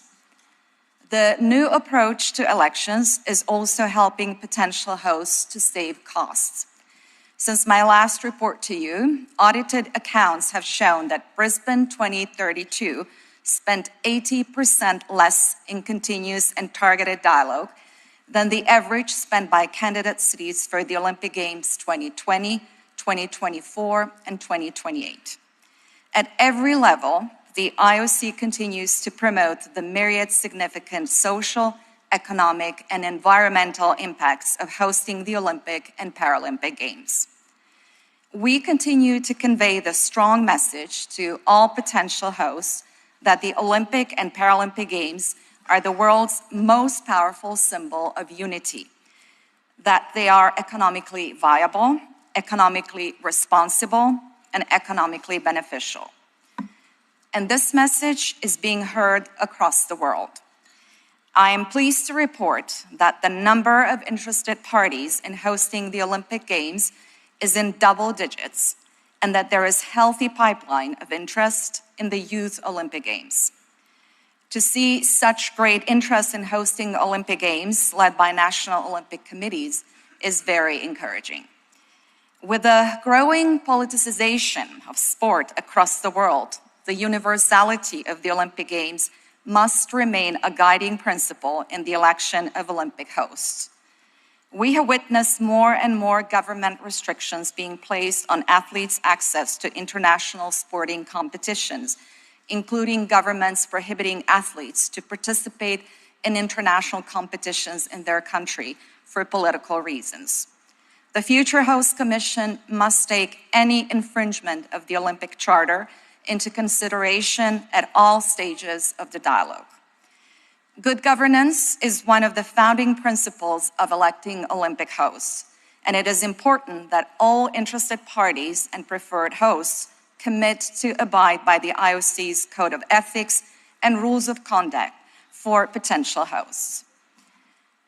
The long lead time that we have to the next available Olympic Games in 2036 provides many opportunities for the interested parties to benefit from the learnings of the new era of the Olympic Games at Paris 2024 and beyond, given that any decisions about 2036 will be made by new IOC leadership and not before 2026 or 2027. In the coming months, the Future Host Commission will hold a meeting for interested parties to update us on their activities and for us to lay out a roadmap leading up to Paris 2024 and beyond. During the Games themselves, we will run a high-level experience program for interested parties to learn firsthand about Games delivery. In the meantime, we're keeping potential hosts informed of innovations and development from the IOC, from the upcoming organizing committees, and through the work of the IOC's Game Optimization Group, of which I am a member, so that interested parties can take advantage of the most recent developments in game planning and delivery as they prepare their projects. This concludes my report. Thank you for your attention, and Mr. President, I'm ready for any questions. Thank you very much, Mrs. Krava-Kitarovic, for this very clear and precise report about a very complex task you have to perform there with the members of your commission. Are there questions? No? Comprehensive, clear, all clear. This is how we know you. Thank you very much for making it all clear, and thank you for the great work you and your commission are doing. Thank you very much. Thank you, Mr. President. Thank you, colleagues.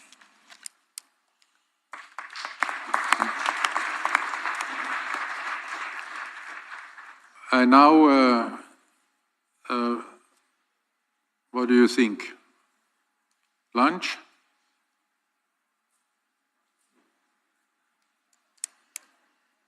Lunch? Okay, then lunch. For 1 hour.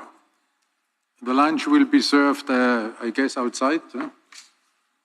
And then we have 1 hour and we meet here again at 2 o'clock, then to continue with our agenda. Bon appétit. Merci.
So, dear friends and colleagues, welcome back. I hope you had a good lunch and a good lunch break. And we can continue. No? Too short? Oh, come on. Coffee break plus lunch break. The most generous we had for generations. We are coming to the future host of the Olympic Winter Games Commission. And there I invite the chair of the commission, Mr. Karl Stoß, to give us an update on the work of his commission. You have the floor.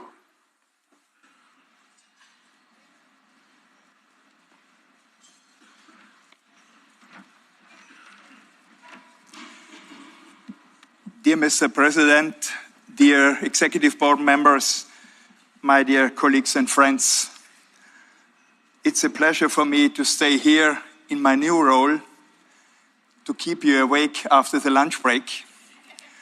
Now, as a chair of the Future Host Commission for the Olympic Winter Games, let me firstly commend the excellent work of my colleague Octavian Moraru, the previous chair of the Commission. Thank you so much, Octavian, what you have done for the Commission.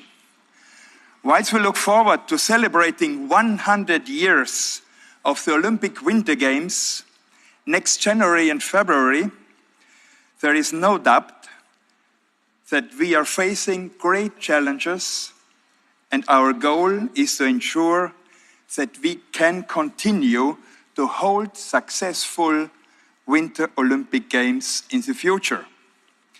As the President mentioned yesterday, each challenge means risks and opportunities. We are looking at the climate conditions as well as infrastructure challenges, the question about nice to have and need to have as opposed to essential. We are also looking at the possibility of cross-regional and cross-national bids whilst paying attention to promoting the attractiveness of Winter Games to even more nations.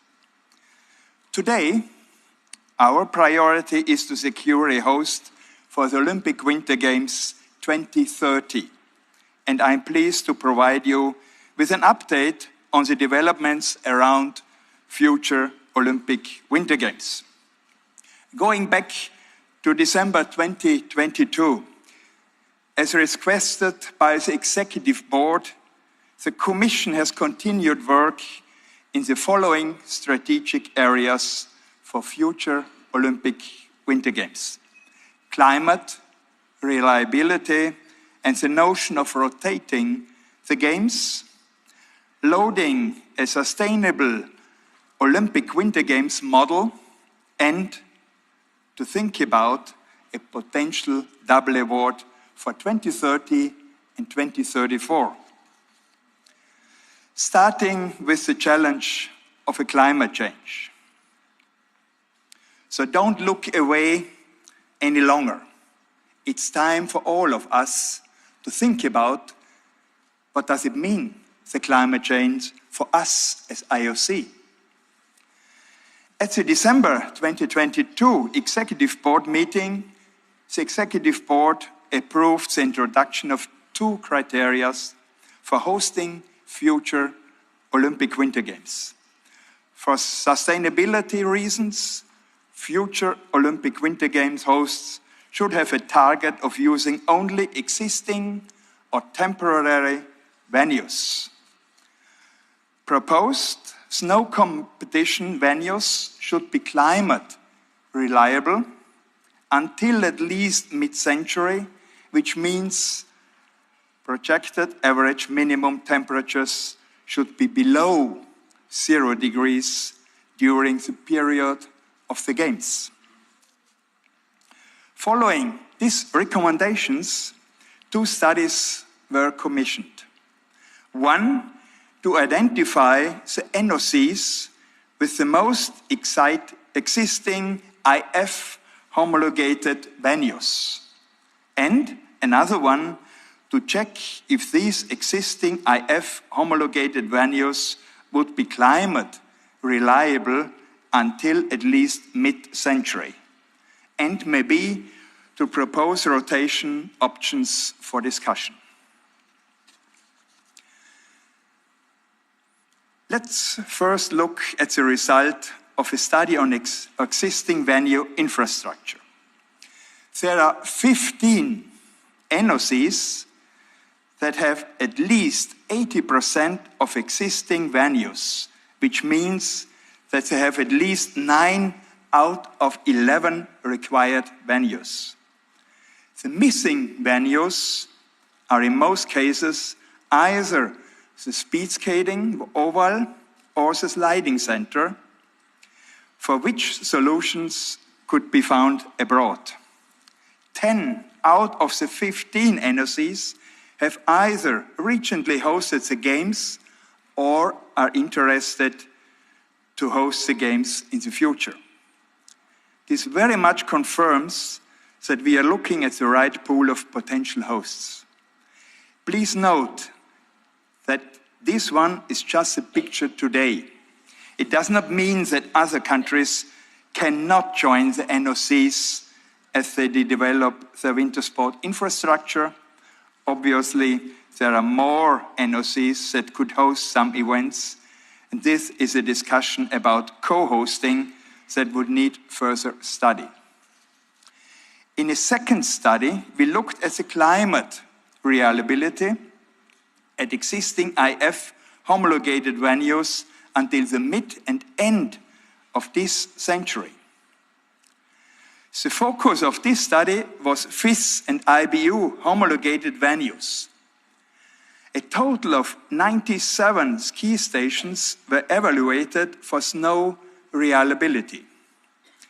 The study was conducted by Professor Steiger and Professor Scott from the universities of Innsbruck and Waterloo, who are acknowledged experts in this area and have already published several articles in this domain. 3 emission scenarios were studied: low, mid, or high emission, and the scientific community currently believes that the mid scenario is the most likely one, which means an increase of the temperature of approximately plus 2 degrees Celsius by 2050, and in an increase up to 2.7 degrees by 2100. Climate research commissioned by the IOC. Overall, the picture for the Olympic Winter Games in the month of February is consistent with many climate studies that we have seen in the different documentations. Under the mid-emissions scenario, up until 2040, 2/3 of venues are still climate reliable. That means in the next 17 years. Up until 2070, just over half of the venues are still climate reliable. And up until the end of the century, less than half of the venues are still climate reliable. The situation looks even more concerning for the Paralympic Games, which are traditionally held in March. So between 2011 and 2040, 1 or 2 countries out of the 15 countries with 80% of existing IF reliable. But there are still 13 to 14 other potential countries. And if we are talking about March and the Paralympics, 5 out of the 15 countries are not longer reliable.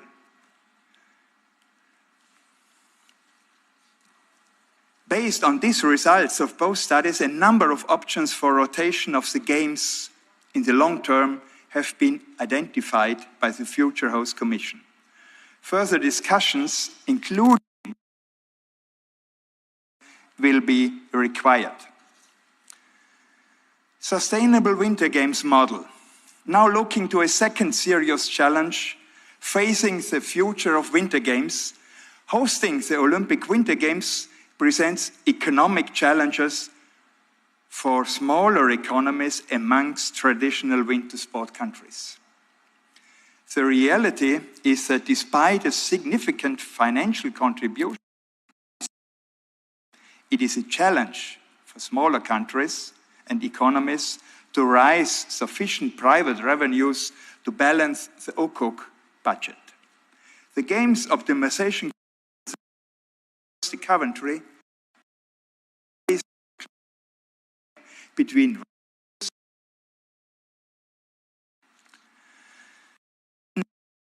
and what makes our Olympic Games, how we would experience. First of all, the most important aspect, of course, the uniqueness of the Olympics, consistent Olympic experience and visual identity across the Games theatre. On this slide, we have all the elements that will help us to protect the unique Olympic experience for athletes and stakeholders, such as the ceremonies, Olympic villages, look of the Games, culture and education, as well as the quality of broadcasting. While preserving this uniqueness, one proposal to help close the gap is the introduction of the decentralized event delivery model. We did a study that shows that the cost of organizing sport events at the Olympic Winter Games are significantly higher, up to 4 times more than the combined costs of equivalent World Championships. While we understand that there is an additional cost with the Games coming from security, technology, etc., there is still no reason for such a difference in costs. It's the same question as before: nice to have or need to have? So here is a proposal. The organization of Olympic winter events needs to be based on World Championships service levels, experience and budgets, and we are convinced we can deliver the events in a more cost-efficient way by outsourcing the organization of individual sport events, leveraging the experience of international and national federations and local event delivery entities in a decentralized way. This is, of course, contextual and depends on what experience exists in the relevant country for each of the sports. But it is important to start this process very, very early as possible. We propose, therefore, that preferred hosts already develop an event delivery strategy during a targeted dialogue. The goal would be to sign a first letter of intent before the election and a more developed framework agreement in the year after the election. Also, we believe preferred hosts should start the engagement with potential sponsors early to secure the first main revenues in the year following the election. Also, to talk with the different IFs about shared events. Maybe to think also about to share World Championships with the Olympic Games. And to think about co-shared games between nations or regions. With this new approach, we believe the OCOCs could find significant cost saving and saving opportunities. It would also help to de-risk the OCOC budget at an early stage by looking in the key revenues and some of the main cost drivers. A third benefit would be early engagement with the local sport movement and market to create a positive momentum and increase support for the project. And of course, of utmost importance is to preserve the uniqueness of the Olympic Games. Now, to make it a little bit more clear, we have already some interested NOCs in the future Winter Olympic Games. I would like now to move on to update you on the current interest in future Olympic Winter Games. The current situation: there are 3 parties interested in Olympic Winter Games 2030 that are currently finalizing their feasibility studies by end of October latest. That's Sweden, Switzerland, and France. And one interested party, namely Salt Lake City, has expressed a preference for an Olympic Winter Games 2034, but is also available for 2030 if needed. We will conduct our own feasibility studies on the different projects and will discuss this further at our November Commission meeting. At that time, should the Commission feel that it is in a position to recommend the opening of a targeted dialogue 2030 to the IOC-EB meeting end of November. We would be looking at the following time frame for the election, but we got also signals from other interested NOCs. They would like to stay in a dialogue with us and be committed to hosting a future edition beyond 2034. The timeline for 2030 election by the IOC session latest in 2024. During the Commission week, we have a 2 days future host Winter Olympic meeting with our colleagues. End of November this year, opening of the targeted dialogue by the Executive Board. End of February 2024, preferred host or hosts submission, response to the IOC questionnaire. And end of March 2024, preferred hosts submission of guarantees. That means leading to an election by an IOC session in 2024. That means in less than 1 year. And now, last but not least, let's talk also about the double award for 2030 and 2034. As the President said yesterday, let's start with the opportunities. And the opportunities are here. Security for the Olympic movement until 2034 in uncertain economic times. That means for the IOC, the NOCs, and also the IFs. A solid traditional winter sport and climate reliable host until 2034. One interested party, Salt Lake City, has expressed preference for 2034 and has already secured all guarantees for 2030 and also for 2034. The presidents of the 7 International Olympic Winter Sports Federation have unanimously supported the idea of a double award. And it allows IOC time to reflect on long-term future beyond 2034 of Olympic Winter Games to study a potential rotation principle. On the challenger side, the IOC contribution to a 2034 Olympic host would need to be committed beyond current top sponsors and media right deals. So let me come to the conclusion. Pending to the results of our next Commission meeting in November, The Commission would like to ask you and to approve in principle that if all conditions are met, the Commission can come back to the EB to recommend opening targeted dialogue for both Olympic Winter Games 2030 and Olympic Winter Games 2034, leading to a double election in 2024. Dear Mr. President, dear friends and colleagues, this concludes my presentation. I thank you very much and deeply for your attention. Thank you very much, Mr. Stoß, for this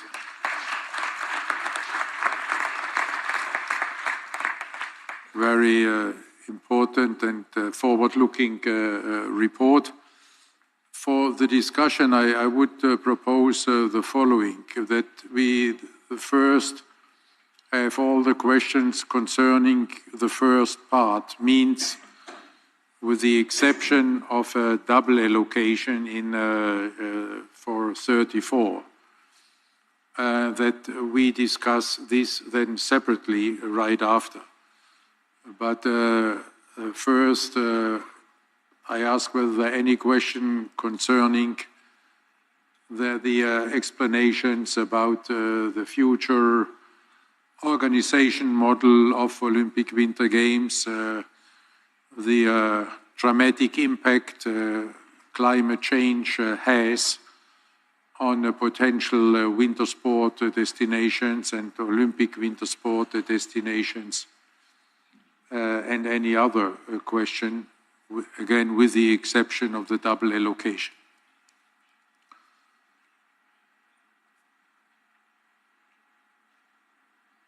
Prince Albert. Thank you, Mr. President. Merci, Monsieur le Président. Thank you very much, dear colleague, for your presentation. It was very thorough and very informative. I just wanted to know, on one of the slides, it mentioned that there was a study made on 97 ski resorts or ski stations. What is the breakdown per continent? Because I'm sure that it's on 3 continents or maybe 4, but I just wanted to know what the breakdown was on where they are, those ski resorts. Thank you very much. Thank you. Thank you. Thank you. I've been talking too much. They don't let me. Thank you very much for your question. Are there other questions? No? Then Mr. Stoß. Thank you very much, Mr. President. Thank you so much, Prince Albert. The breakdown is we have 2 countries as the Americans, US and Canada, 8 European countries, and 5 Asian countries at the moment. And the influence of the climate change will first touch the European countries.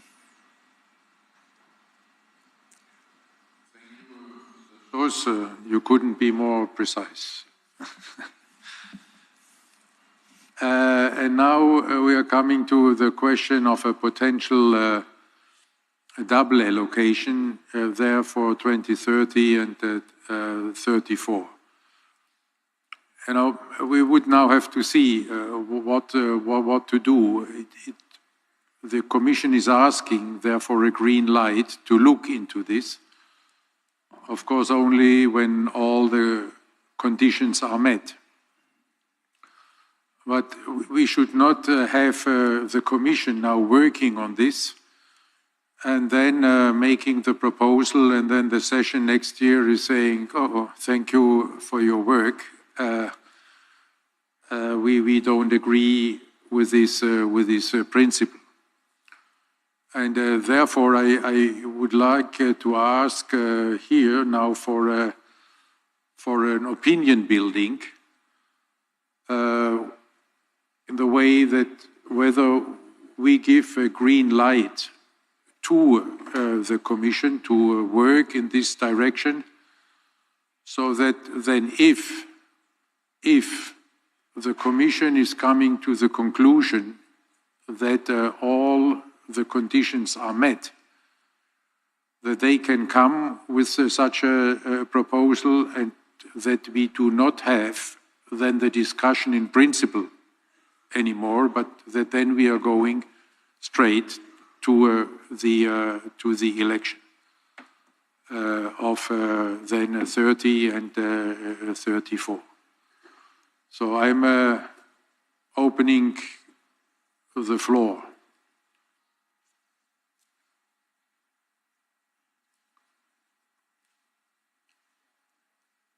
How can I interpret this excitement here? Mr. Dru. Oui, merci, merci Monsieur le Président. Je voulais simplement savoir si en cas de double attribution, donc 2030-2034, si la compétition entre les villes est préservée ou c'est d'ores et déjà, on a parlé de Salt Lake City, ce serait une candidature pour 2030 et Salt Lake City pour 2034. Merci, Monsieur Dru. Mr. Hegarty.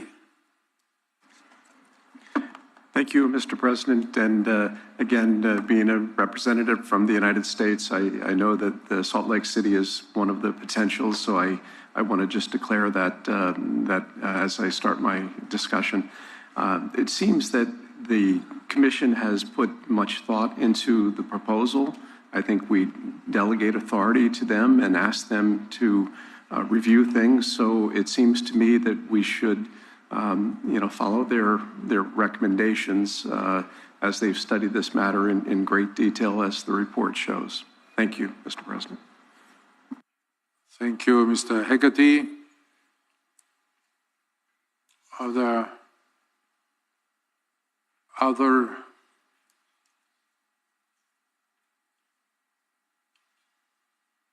comments?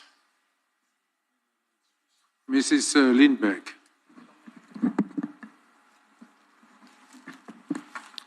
Thank you, President, and thank you for the very well-conducted presentation here. I think it's not the first time that if we approve this proposal, we'll have it, because we had the same procedure for the summer games for 24 and 28. So I think it seems like that process has been working. Thank you. I see no other request. Then can we? Then can I then ask for? This is international phenomenon. Can we then come to a vote there on this? Who is in favor of this proposal of the Future Host Commission? Please raise your hand. Thank you. Who is against? And who is abstaining?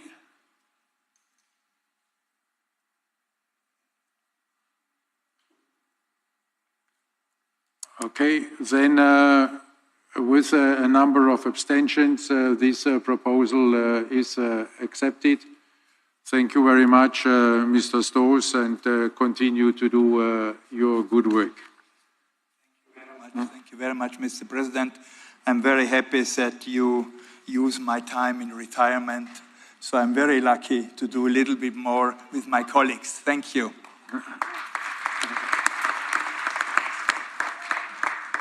This is a well-spent retirement. We had already another retired Athletes Commission member earlier on, so your potential is great, Carl. We move on to 7.6. That's the Games Optimization Group, which was already mentioned here in the report by Mr. Stoes. And there I ask the chair, Mrs. Kirsty Coventry, to deliver the report. Thank you, President. And good afternoon, everyone. Dear President, dear colleagues, dear friends, I am extremely pleased to have the opportunity to report to all of you today on behalf of the Games Optimization Group. The group, as you know, was established in 2022 under the third recommendation of the Tokyo 2020 COCOM report. It has met 5 times since the inception, but it's not really so much about the question of when we met. The important question is why. Why are we looking at optimization? I'm sure you will all agree the games always should reflect a state of society at any given point in time. That is why they are in constant evolution. What matters is that the games remain relevant and reflect excellence across all important sporting and societal areas. It is not by replicating that you remain relevant. Whilst it is important to form traditions and build on best practice, we cannot stand still. We have to embrace change, new trends, progress, and innovation. We want to keep the games, if we want to keep the games where they are, we need to simplify and make the games easier to deliver. And this is what the Games Optimization Group is looking at. I feel very privileged to lead a group that includes representatives from the key players in the delivery of the games, as you can see the membership of the group on the screen. Let me be clear, our goal is not to shift costs from the organization onto other stakeholders. We are focused on creating better experiences by leveraging the right expertise. This will allow for us to build on new technologies and innovations that will drive more efficiencies and bring us more cost savings. We know that by leveraging the right expertise and building on new technologies and innovations, this is possible. You will hear of a few such examples in this presentation, but you will most importantly hear from my colleague COCOM chairs tomorrow. And in this respect, I want to thank the COCOMs and the chairmen of the organization committees for being great partners so far. All of us are committed to the progress and progressing the Games Optimization organization in a direction that ensures that the Games remain unique but sustainable. The focus of our group has been twofold: optimizations that can be applicable to all editions of the Games, and those which are in context of one edition. We are very clear that this optimization group is a team sport. We are therefore planning our work with as much involvement of the stakeholders as possible, creating dedicated workshops and opportunities for all of them whenever, wherever possible. As you can see here, there's been many surveys, discussions, and forums that have taken place and will take place towards the end of the year. This is where we can receive their feedback on ideas that we have, but most importantly, they can propose any ideas they have. So what has been achieved so far? The majority of these measures, as you see on the screen, are expected to impact on operational efficiency by 75%, sustainability impact and legacy by 69%, and cost saving of 63%. A number are also expected to positively impact risk reduction and games experience. Revenue generation is not a focus for these recommendations, yet 25% of these measures are anticipated to provide positive impact against this criteria. Let me give you a few examples. We have adapted our approach and our coordination commissions, and thanks to these changes, significantly reduced our carbon footprint in line with the IOC sustainability strategy and costs. We have also increased the number of touch points with the COCOM based on the successful experience of Tokyo 2020 and Beijing 2022. This is where our COCOM members were a lot more engaged in the preparations and will be in the continuation. Next is Games Plan. This has become an important tool to manage games preparations. Milano Cortina 2026 Games Plan was completed in May of this year, and Brisbane 2032 Games Plan is about to be published in December 2023. These plans allow to establish clear roles, responsibilities, and a roadmap to deliver the vision and objectives for each Games edition. It allows to make sure all stakeholders can be clear about the way forward for the OCOG. We are working with OCOGs to ensure we deliver and we don't deliver on services that ultimately are not consumed. This implies comprehensive data capture at each edition to understand precisely what was planned, what was delivered, but most importantly, what was actually consumed. And it is this information that should inform the planning for the following games to come, always taking into account, of course, the local context of each host. I'd also like to mention the internalization of the sports entries by the IOC. This is another progress that's been made. This process has been recreated every time by an OCOG, but now we have contracted the best specialists who work with the OCOGs and ensure consistent delivery for all stakeholders across all games. We are developing an accredited booking tool for Paris. This tool will help provide information to the OCOG not only about the accredited population movements, but this way they can better guarantee delivery of services, and they can also return seats of sales to general public that have a low demand. This will be an additional source of revenue for the OCOG. We also launched a new games learning platform in 2023, ensuring best-in-class transfer of knowledge to the OCOGs in collaboration with our top partner, Deloitte. We are expanding on the concept of digital twinning of all venues, a process which was implemented in the context of COVID in Beijing Games. This process now allows for us to do entirely digitalized. Let us turn to optimization specific for each edition of the games. First, I would like to thank again all the OCOGs and COCOM chairs for their participation to our efforts. They are proving to be extremely valuable assets to our optimization efforts. For Paris, the optimizations that have been found contribute significantly to the effort led by the OCOG to balance their budget. Identified to date, but we are still working with Pierre-Olivier and the Paris 2024 team to find more. If we talk about venues, as you heard from the President last night, 95% of the venues are existing or temporary. This is a remarkable number which makes it in itself the venue legacy of these games a success already, especially if we have the village and swimming pool, which both have very clear legacy plans in place.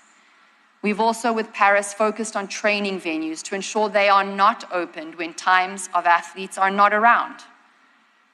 And we are using them, and there you go. The testing program for Paris for 2024 has been entirely reviewed, and up to 40% of the costs have been saved in this process.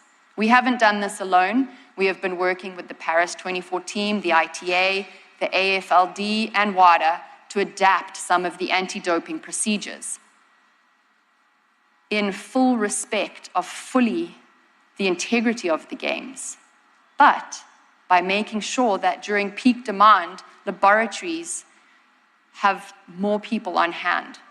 The equipment has been simplified. This is where we've saved costs. This is where the efficiencies have come in. And I would not want to move on from this slide without mentioning that the Paris Games have been optimized significantly in terms of experience too. This will be the place of many firsts. We've all heard already, the most gender-balanced Olympic Games to date with 50% female and male athletes. A very innovative athlete parade for the opening ceremonies, and more inclusive games experience outside of venues, including the mass events marathon, the live sites, and the Champions Park. If we move on to other editions of the Games, allow me to mention just a few. For the Milano Cortina 2026 Optimization Group, which has been formed, it is focusing with 12 revenue-related actions and 41 cost-related actions that will save them. These actions focus on service levels, cross-functional synergies, and efficiencies of working closely together with stakeholders to find further efficiencies. In the case of LA 2028, it's exploring opportunities aligned with Olympic Agenda 2020+5 and inspired by the Games Optimization Group around organizational design to ensure they can build the most cost-effective structure moving forward. We often forget that the Games are a unique management piece, with a company starting from 0 employees, in a few years, close to 100,000, and within a handful of days, back to a few people. There is no footprint for something like this, and we are working hand in hand with LA to create one. For Brisbane 2032, it has also put together studies on opportunities to optimize in its delivery. A Brisbane 2032 optimization working group has been established to identify optimization measures specific to Brisbane, with a focus right now on such areas as the main media center, its location, and looking at possibly, with all the technology advances and AI, as has been mentioned, alternative proposals that would be more optimal for the operation, the finance, and the legacy. Now let's take a look at our priorities moving forward. We will continue to work hard with Paris 2024 to identify any more opportunities that may still be available, but we will also make sure the ones that are already underway will be delivered successfully. We will also work with Paris to meticulously plan the Games evaluation and data capture process to ensure all relevant data can be captured to benefit all upcoming OCOGs. We need to update our requirement for future host cities to make sure they benefit from all the optimizations that are being implemented now. All of those important objectives, which require a lot of our efforts from all of us in this room. The Games Optimization Group and I are grateful for the support that we have received so far and from the contributions that we have received so far from all of you and all of our stakeholders. We are looking forward to continuing our work as we find more ways to optimize, to ensure we remain relevant, so that we can continue to unify, inspire, and drive the world of sport for all of us. Thank you, Mr. President, and this concludes my report. Thank you very much, Mrs. Coventry, for your comprehensive report. I'm opening the floor to questions. Mrs. Heidemann. Yeah, Kirsty, from my side, I really just quickly want to say I'm a big fan of the optimization group, speaking from the perspective of an athlete, because it is so hands-on and it's so relevant for the athletes in their Olympic experience in terms of training and competing. I think all of the athletes in the room know what I'm talking about. And so I'm really happy that it's also supported by 2 of our chairs, one Athletes Commission Chair, Emma, and you yourself, you have been a former chair of the Athletes Commission. So yeah, just wanted to commend you for it, and great work. Thank you, Mrs. Heidemann. Mrs. de Franz. Thank you, Mr. President, and thank you, Kirsty, for that excellent report. My question is, have you found that the optimizations are from things that we've told an organizing committee they have to do, and then we find out it's really not necessary? So do we need to do a better job, I guess is the question. Thank you, Mrs. de Franz. Are there other requests for the floor? No, I don't see any. Then Mrs. Coventry. Thank you, President. Allow me to say thank you to Britta. I appreciate the comments, and to Mr. Franz. It's been a really incredible collaboration that we've seen so far, and having the OCOG chairman, the COCOM chairs, as well as the CEOs, has been extremely beneficial to see what it is we actually need within the requirements, what it is we need to change. And I think it comes up at every single meeting that we need to take into consideration local context. So we have found some things that we've removed because we just no longer need it, or that can remain on almost a bit of a guidance criteria framework, but might not be needed in every game's context. Thank you. Thank you very much, Mrs. Coventry. You know, whenever we discuss with this optimization group, as Britta Heidemann has said, it's very hands-on. But we should never forget what it is about, what the Commission said why, and in a nutshell, it's to keep the games relevant. We will not keep the games relevant. We will not be able to maintain this high interest we have now already for 2036 or even beyond 2036 if we do not keep the games relevant to their times. And for this, we need this optimization, which goes. It appears sometimes it's about costs only. This is not about costs in reality. The costs are a very good windfall profit from all these efforts. It means that we adapt the organization of the games to the new technology, to new opportunities, which we see to streamline the organization, to make it more efficient, to have one OCOC benefiting from the previous OCOC, the data transfer and other opportunities. So we should not forget this. And we should also not forget to congratulate Kirsty Coventry on her introduction in the International Swimming Hall of Fame, together with our colleague and friend Sam Ramsamy.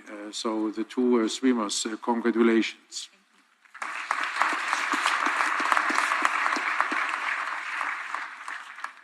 We can move on to 7.7. This is Gender Equality, Diversity and Inclusion Commission. There you have a written report by the chair, Madame Lydia Nskera. Est-ce qu'il y a des questions concernant ce rapport? Non. Merci beaucoup et félicitations, Madame Nskera, pour tout le travail effectué pour le rapport si convaincant. With this, I propose to move on to 7.8. This is the Advisory Committee on Human Rights.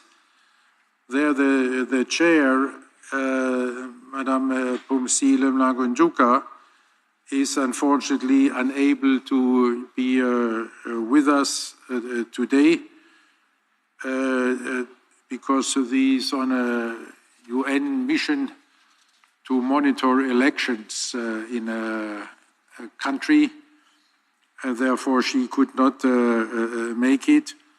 But there we're even more happy to have another independent member of our advisory committee here with us. And this is Dr. Sari Nantasud, who will present the report of this so important advisory committee. Dr. Nantasud, you have the floor.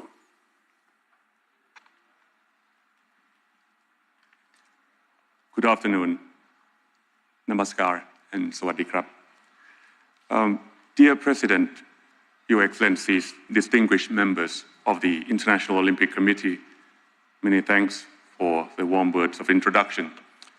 It's a privilege to stand before you today reporting on the work of the IOC Advisory Committee on Human Rights to the IOC session and presenting on behalf of our chair.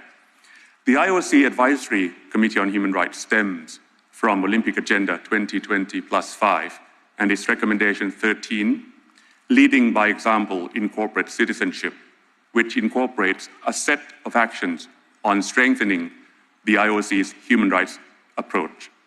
The committee is chaired by the former Executive Director of UN Women, Dr. Pumsile Malambo Nyuka, whom I represent today. It is made of a majority of external independent experts and 4 IOC members, collectively representing different geographies and with a majority of women.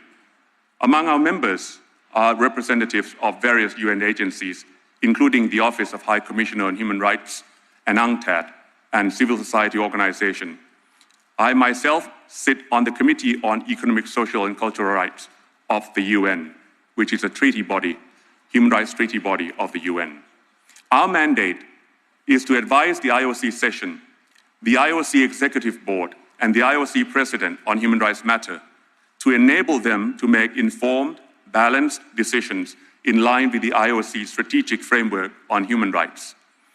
Last year, during the 139th IOC session, the key principles of the IOC strategic framework on human rights were presented to you. As a reminder, Recommendation 13 of Olympic Agenda 2020+5 call for a human rights framework that links existing or upcoming IOC strategies contained in various recommendations of Olympic Agenda to ensure that human rights are embedded throughout the IOC's area of work. The core principles of the strategic framework on human rights are: 1. A clear governance framework enshrined in the Olympic Charter and the IOC Code of Ethics, including the basic universal principles of good governance. 2.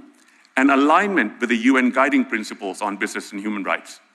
These are the standard of reference for the United Nations and consist of a set of principles for the management of human rights.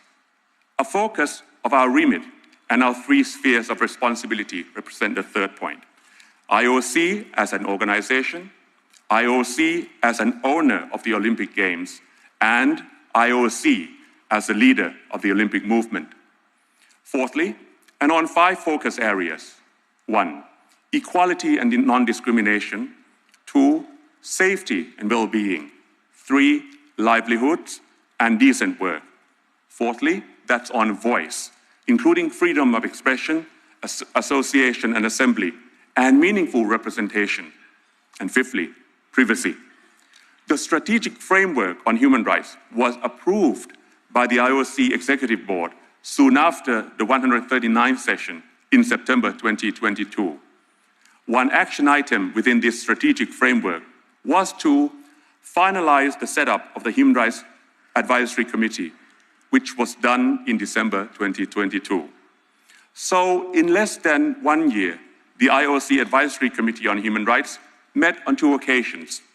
Over the course of these 2 meetings, we had the opportunity to receive an in-depth induction on all topics related to the IOC strategic framework on human rights, be introduced to the IOC directors who work on human rights-related topics, and hear from them.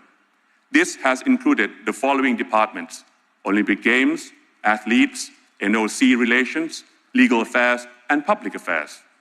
We also had the pleasure to interact directly with the IOC President, Thomas Bach, and one of the IOC Executive Board members. We express our appreciation to the IOC President and the Executive Board for their time and commitment. As per our mandate, we provided our initial remarks to the IOC President and Executive Board on the topics covered in the IOC Strategic Framework on Human Rights. We were pleased to receive a written response from the IOC Executive Board, underscoring the organization's resolute commitment to embed human rights considerations into its works and its openness to dialogue. And certainly, the work being undertaken by the IOC on human rights is of significance, addressing challenges that the Olympic movement grapples with today and will continue to address in the years to come. Allow me to briefly summarize some of the key topics we have covered until now. First, safeguarding and protecting athletes against violence and abuse is indeed an absolute fundamental human right. No one in sport should be subject to inhumane or degrading treatment. The IOC's steadfast focus on this matter and the acceleration of the work in local context will no doubt enhance the prevention and appreciate handling of cases of abuses. Secondly, the IOC Advisory Committee on Human Rights would like to commend the IOC for its work on implementation of the IOC framework on fairness, inclusion, and non-discrimination on the basis of gender identity and sex characteristics. This complex and often contentious subject does require indeed a principled approach grounded in non-discrimination. We can only recommend to continue your engagement with the Olympic movement on this topic. Thirdly, the strengthening of human rights consideration in the selection of future hosts and commitments in the organization and delivery of the Olympic Games is of paramount importance. We welcome the work carried out in that particular sphere of responsibility and look forward to the Paris 2024 Summer Olympic Games, the first edition of the Olympic Games that has embedded human rights throughout the organization and delivery of the event. 2023 was also the second year of the conflict in Ukraine. It was marked by the ongoing reflection of the IOC on the situation of athletes with Russian and Belarusian passports. In March 2023, the IOC Advisory Committee on Human Rights heard an exchange with the UN Special Rapporteur on Cultural Rights, Alexandra Santaki, and discussed the IOC position. We recommend continued engagement with the Advisory Committee as the IOC deliberates on this matter in the lead-up to the next Olympic Games, and to embed its reflection on the recommendations made by the UN Special Rapporteur. Finally, our most significant contribution so far certainly is the work we have undertaken towards the amendment of the Olympic Charter to better articulate human rights responsibilities. The IOC Advisory Committee discussed various wording options which fed into the work of the IOC Legal Affairs Commission. You will hear directly after this update from the IOC Legal Affairs Commission about the proposed amendments. So in reconsidering recommendation 13 of the Olympic Agenda 2020+5, which called to adopt an overarching human rights strategic framework that would link to various existing or forthcoming IOC strategies, amend the Olympic Charter and the basic universal principles of good governance, and to better articulate human rights responsibilities, enable the newly created IOC Human Rights Unit to develop the IOC's internal capacity with regard to human rights. We can conclude that the IOC delivered and made significant progress on all items in a short time frame.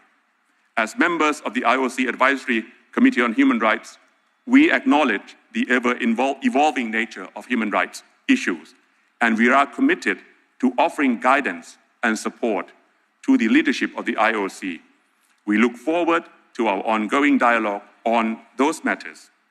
In closing, and on behalf of Dr. Phumzile, our chair, and the members of the IOC Advisory Committee on Human Rights, I extend my gratitude once more to President Bach, Your Excellencies, distinguished members, for your time, attention, and work in advancing the cause of human rights within the Olympic movement. Thank you, and khop kun krap.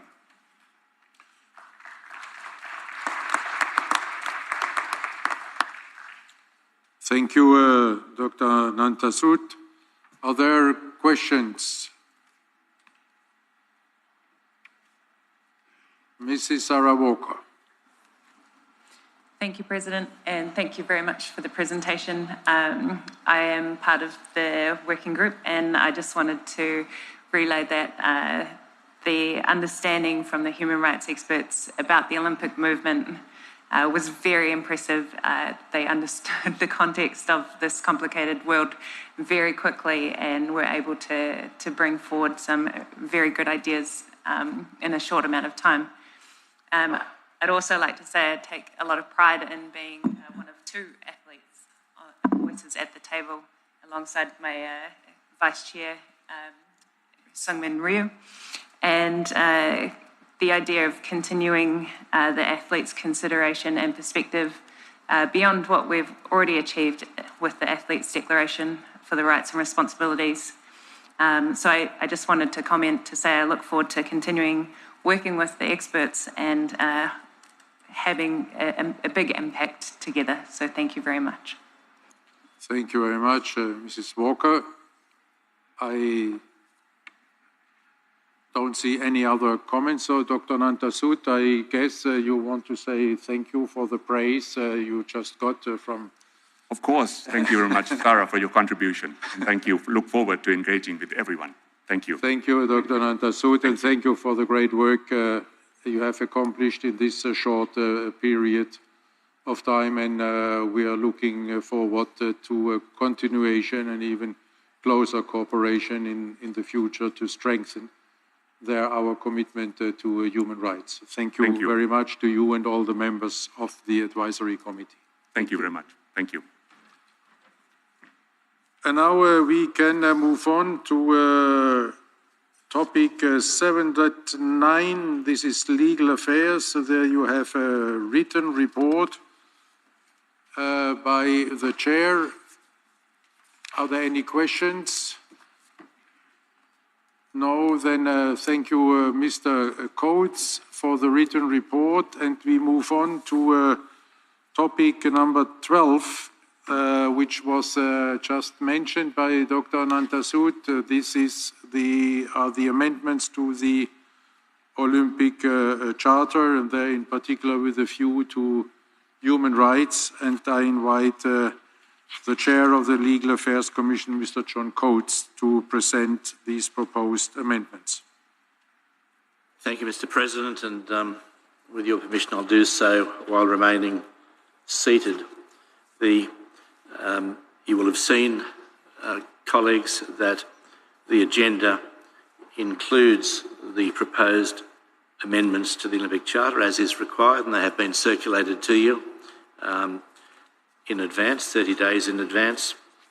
The details for the changes to the fundamental principles of Olympism have been included in what's been circulated, but essentially, and as we just heard from the Deputy Chair of the Advisory Committee on Human Rights, they are to incorporate in our fundamental principles respect for the internationally recognised human rights, which are within the remit of the Olympic movement, and that was a point made by the Advisory Committee and made again today by the Deputy Chair. The human rights are, you can look to the Universal Declaration of Human Rights issued or proclaimed by the United Nations in 1948, or the European Convention on Human Rights. They're much the same, and they number about 16 different human rights, but not all are within the remit of the Olympic movement. The great majority are the responsibilities of government, and we've been very careful to explain that. Obviously, matters within our remit are the right to a fair trial if we have a hearing before CAS, the freedom of expression, freedom of assembly, association, prohibition on discrimination. They are what's within our remit. Other matters such as torture, the right to life, or prohibition to torture, of torture, right to life, and even the right to marry, are not within our remit. So we've been very careful to spell that out, Mr. President, who's looking at me about the right to marry. So the amendment is there. I think it's very clear.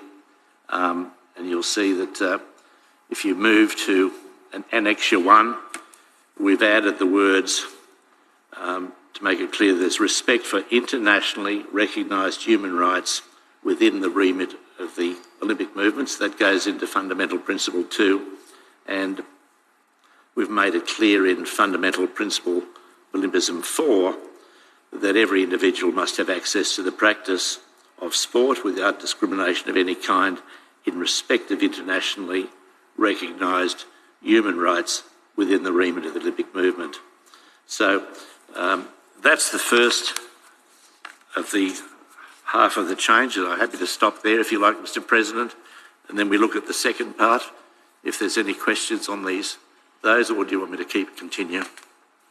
Okay, if you want to split it, then happy to follow.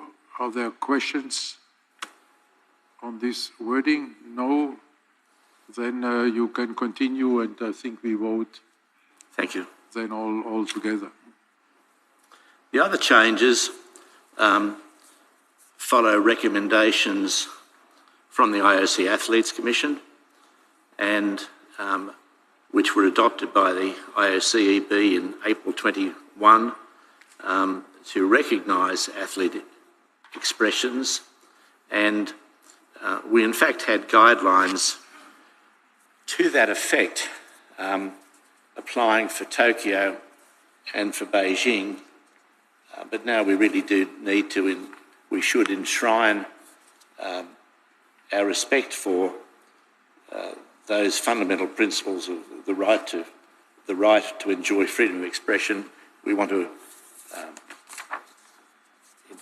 include that in the Olympic Charter, and the place we're proposing to do it is by the addition of a new paragraph 2 to Rule 40, which says all competitors, team officials or other team personnel in the Olympic Games shall enjoy freedom of expression in keeping with the Olympic values and the fundamental principles of Olympism and in accordance with the guidelines determined by the IOC Executive Board.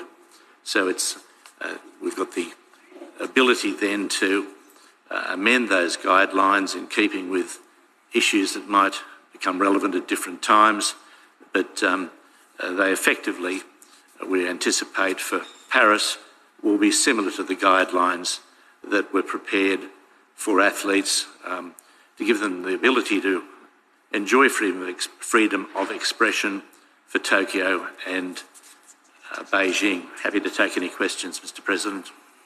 Thank you again. Mr. Coates, are there questions? Mr. Ryu. Thank you, Mr. President. There is not question, but I would like to some comment. As you will remember, the IOC Athlete Commissions held a various consultation with the athlete on athlete expressions before Tokyo. We are very happy that the IOC-EB approved all of the IOC-AC's recommendations from that consultation, which are very important topics for athletes. By adapting the charter in relations to athlete expressions, I think as athlete will be more clarity in this area.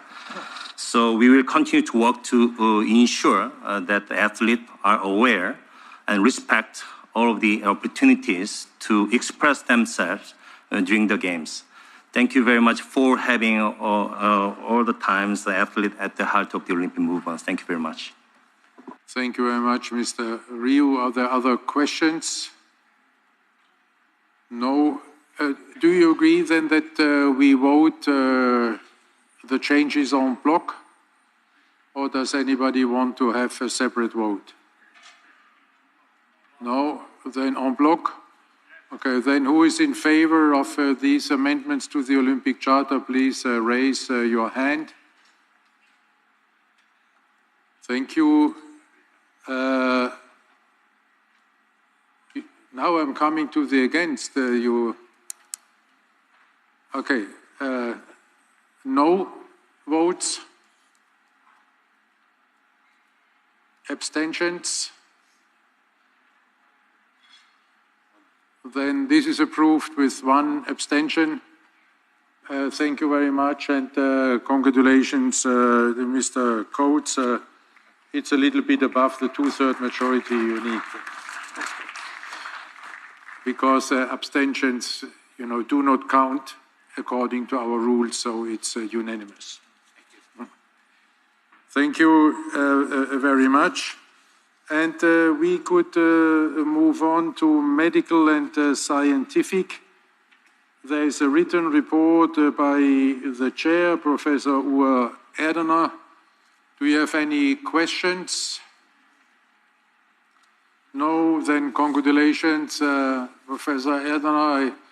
I saw another consensus statement.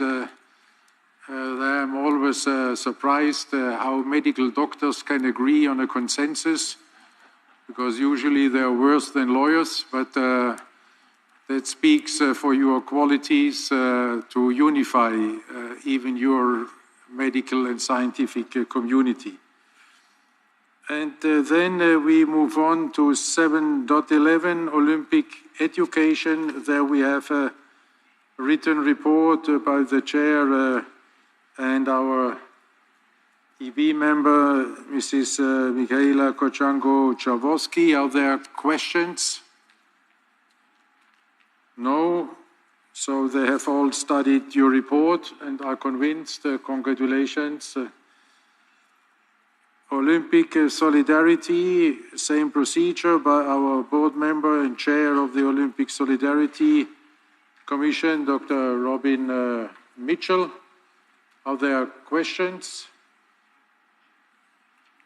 No, then Dr. Mitchell, congratulations and thank you for the great work there of you and your fellow commission members in this extremely complex Solidarity Commission. And now we move forward to 7.14. This is Olympism 365 Commission, and there we have a presentation. This is newly created a commission taking over responsibilities of its predecessor, but it has, after their Olympic Agenda 2020+5, a new meaning and a new importance, and this is why we invite this commission and its chair, Mrs. Avita Rapila, for a presentation here for the first time to the session. You have the floor.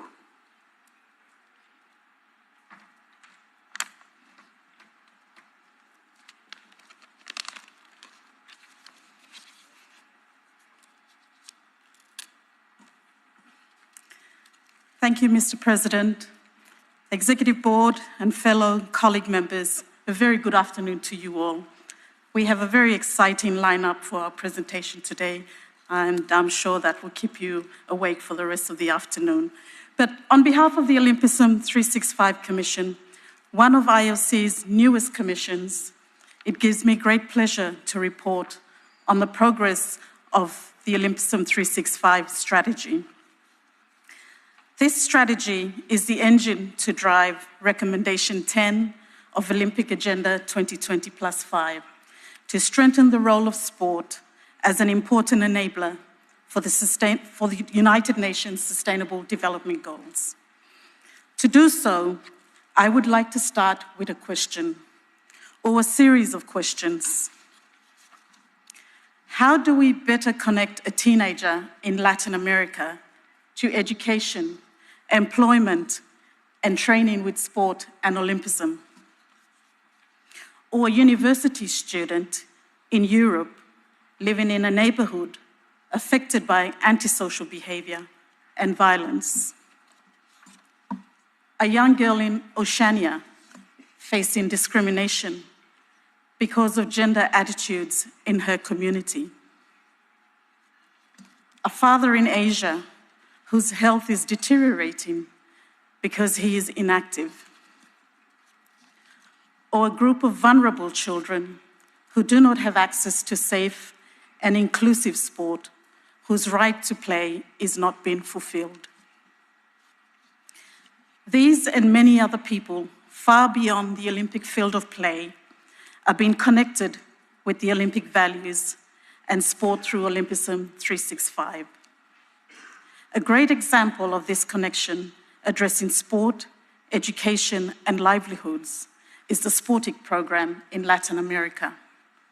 Sportic combines sport participation, life skills, training, and technology education. It aims to foster the holistic development of young people and better position them to access education and employment opportunities. I would like to share the reflections of 4 young people on the impact of this program.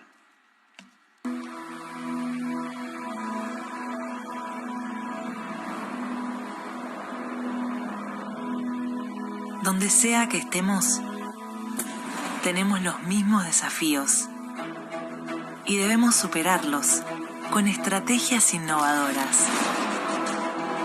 Desigualdades sociales, desigualdades de género, cada vez mayores, más profundas. Sportic nació para reducir brechas en la tecnología y en el deporte. Un programa de formación integral que promueve el derecho a la educación, propone nuevas formas de enseñar, de aprender, impulsa el protagonismo de las y los adolescentes. Para mí Sportic es la oportunidad de desarrollarme a nivel personal. En este momento estamos haciendo un ejercicio sobre la actividad socioemocional. Sporting nos enseña mucho sobre valores en el tema deportivo, en el tema tecnológico también, y eso le ayuda a uno como en un refuerzo en el colegio. Representa una herramienta para forjar un futuro mejor, ético y responsable. Muchas gracias.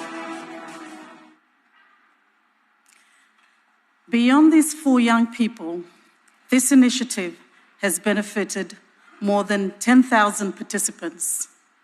The number of these participants presenting strong critical and creative thinking skills increased from 36% to 74% from the start to the end of the program, while those reporting stronger decision-making skills grew from 55% to 77%. The program integrated into the education system will now reach many more young people in several cities across Latin America. These participants are among the millions of people who will benefit from concrete initiatives delivered through Olympusum 365 by 2030, the end date for the Sustainable Development Goals.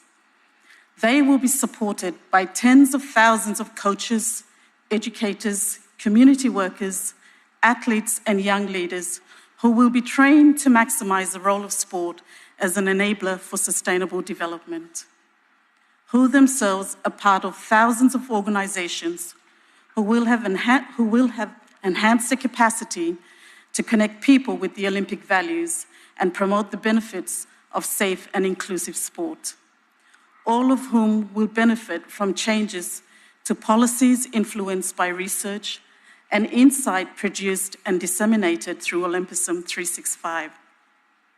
Substantial progress is already being made towards these objectives. For example, Olympusum 365 has initiated a community sport and physical activity initiative co-delivered by health and sport organizations, targeting 1 million participants. Olympusum 365 has started a program to improve vocational, entrepreneurial, digital, and socio-emotional skills of 50,000 young people through sport-based interventions. Olympusum 365 has approved 542 projects delivered by national Olympic committees and financed through Olympic Solidarity, focused on promoting community cohesion, health and well-being, Olympic values, and sustainability. Olympusum 365 has expanded the reach of the Olympic Values Education Program, including here in India, on which Abhinav Bindra will shortly present a concrete case study. Olympusum 365 has supported the first group of Olympic athletes to give back to their community through a new online course on the Athlete 365 platform. And Olympusum 365 has launched a new global research finding commissioned by the IOC and worldwide partner Allianz, which revealed that 1 in 3 of young people were less active due to issues such as the cost of living, climate change, and the ongoing impacts of COVID-19. Olympusum 365 builds on the progress the IOC had made to date to contribute to a more peaceful and better world by supporting safe, inclusive, and sustainable sport and Olympusum-focused initiatives at community level. It brings the IOC's various initiatives in this area under one aligned strategy. Olympusum 365 maximizes reach and impact in areas such as education, employment, sustainability, equality, inclusion, health, crime prevention, peace, and safety. This approach and priorities were strongly endorsed by the Olympism 365 Commission at our inaugural meeting in November last year. And I would like to take this opportunity to acknowledge and thank my fellow Commission members for your contribution to promote and progress Olympism 365. Olympism 365 is underpinned by the principles of collective action and collaboration.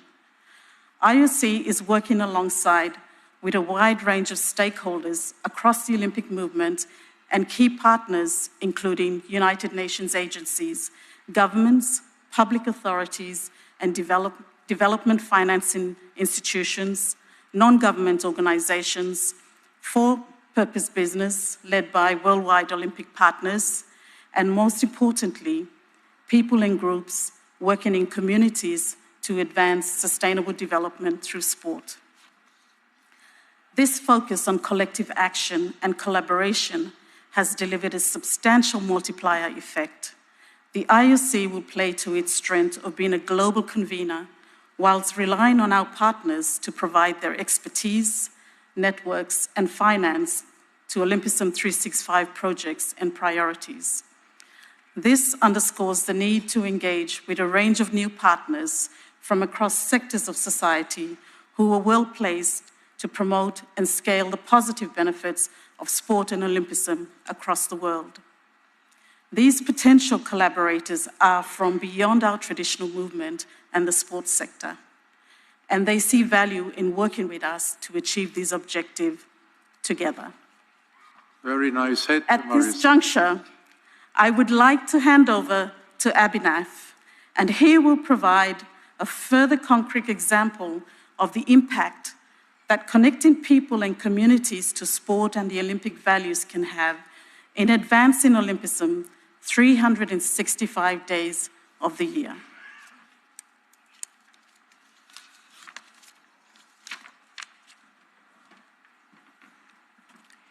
Thank you, Alvita, dear IOC President, members of the IOC Executive Board, IOC members, ladies and gentlemen. It is such a pleasure to be here today.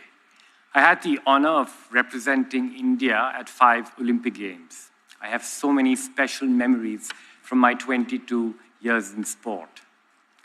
The moments I cherish most are the ones rooted in the values of excellence, friendship, and respect.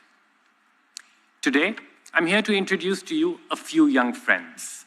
We want to talk about a project we've been involved in, the Olympic Values Education Program, or OVEP. This is an initiative to advance Olympism 365. It is led by the Olympic Museum.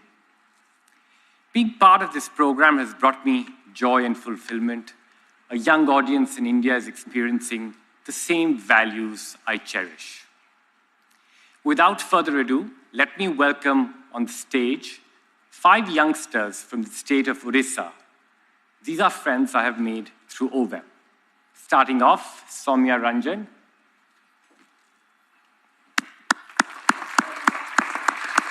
Soumya would like to pursue advanced studies with the goal of becoming a data scientist. Suchismita Sahu. Suchismita has been inspired to champion Olympic values and wants to support young students to achieve a balanced and healthy life. Bharti Sabar. Hello, everyone.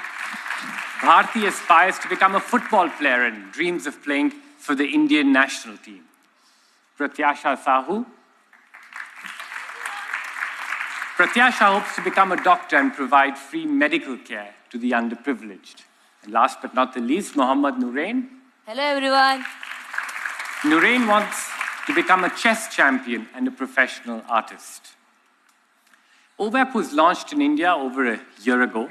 The government of Odisha, the Olympic Museum, and my foundation, the Abhinav Bindra Foundation Trust, brought it to life with the support of the IOA. With OVEP, we aim to put Olympism into real living practice. We host the program in schools across the state. The sessions are sport-based. They are integrated into the school curriculum. They emphasize the joy of effort, the value of good examples, and the importance of respect and human dignity. We have held over 100,000 OVEP sessions across 350 schools. So far, we've involved 700 teachers, and 250,000 students. At this point, I'd like to invite Bharti and Nurain to share their experiences with you. Thank you, Abhinav Bhaiya. I have never spoken in front of such a big audience, and so I'm a little nervous. By participating in OVEF, I have learned to enjoy new experiences, and so I will try and do my best. OVEF made me participate in mixed gender football team and other activities. I have even been elected the captain of my school football team, which I could not have imagined. I dream of representing Odisha and India in football and competing in the Olympic Games. I think many other girls like me can benefit from such opportunities. We all have different challenges in our life, but also many similarities, and this is what makes your life beautiful. Thank you.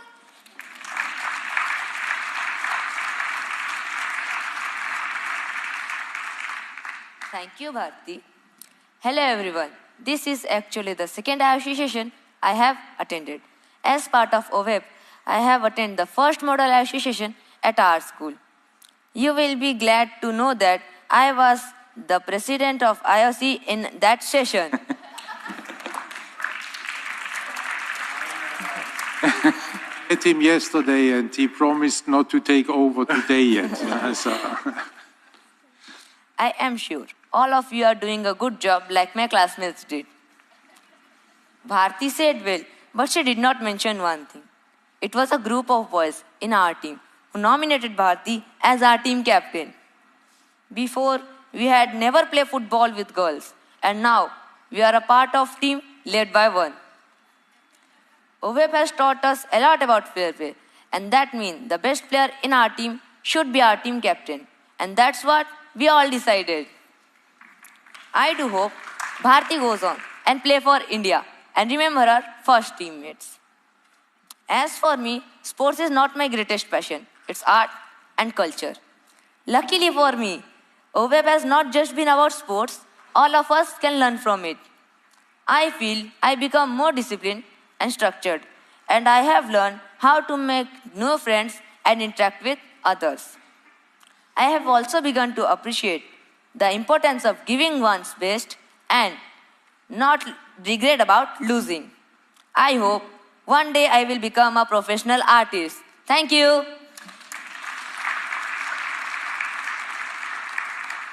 Thank you, Bharti and Nurain. Thank you, Mr. President. Abhinav, you should address him what he is. Thank you, Mr. President. To me, Bharti and Nurain's stories convey the spirit of everyday Olympism.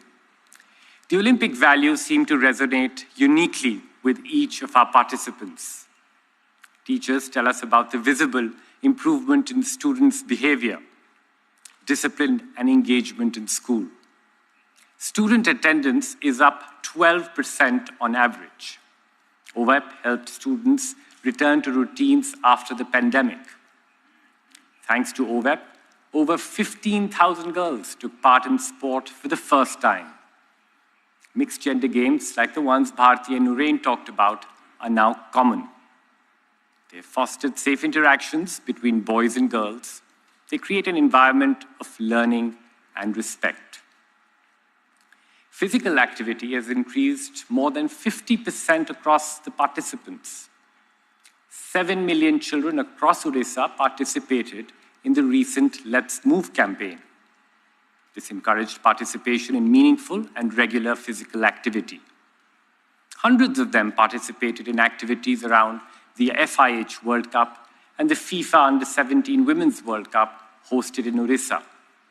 Many of them attended the matches in the stadiums. They all carry forward the legacy of these events. In India, so far, we've given primacy to academic achievements. Physical education teachers have never really been front of the queue. Today, our OVEP teachers are acknowledged champions of the program. They're widely loved and respected. They're thriving in these roles, spreading the joy of sport. Do look at this image. This is Smita Mansi Jena, a PE teacher in her mid-50s. I love Smita's spirit, and you can see it and feel it here. The photograph was selected at the exhibition, Not a Woman's Job. This was organized a few months ago at the United Nations in Geneva to recognize and support women all around the world whose profession is traditionally associated with the man's world. PE teachers like Smita tell us that they've found a new gear. They're excited and eager to get better at what they're doing. In time, this will benefit their students. I'm amused, touched, and excited when I hear stories from the field. Bharti and Noreen nurturing their dreams for playing for India. A girl encouraging her father to repair relations with a difficult neighbor. A young boy starting to look at his sister's opinions differently. Unlikely friendships, new communities, excellence, respect, and friendship brought to all these youngsters by sport. OVEP is growing. Odisha aims to integrate OVEP across its 63,000 schools in a phased manner over the next few years. It has recently been introduced to the state of Assam. The next year promises to be exciting. We are working on digitizing OVEP's resources. This can help OVEP grow across India. The Reliance Foundation has joined the effort. They've signed an agreement with the IOC to advance OVEP in the greater Mumbai area. We will also be evaluating how to integrate OVEP with other projects such as the Orissa Ridley Forest Project. This can help build greater awareness of the environment amongst the youth.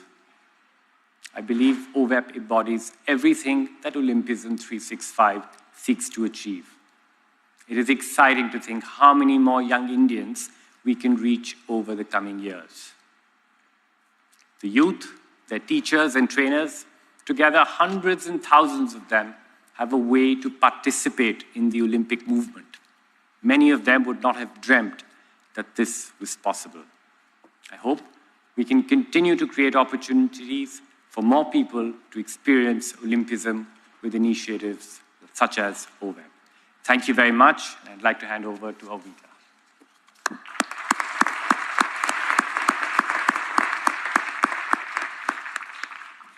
Thank you, Abhinav, Soumya, Bharati, Sushmita, Pratyasha, and Mohammed for that powerful illustration of the impact of connecting people to sport and Olympic values every day, everywhere.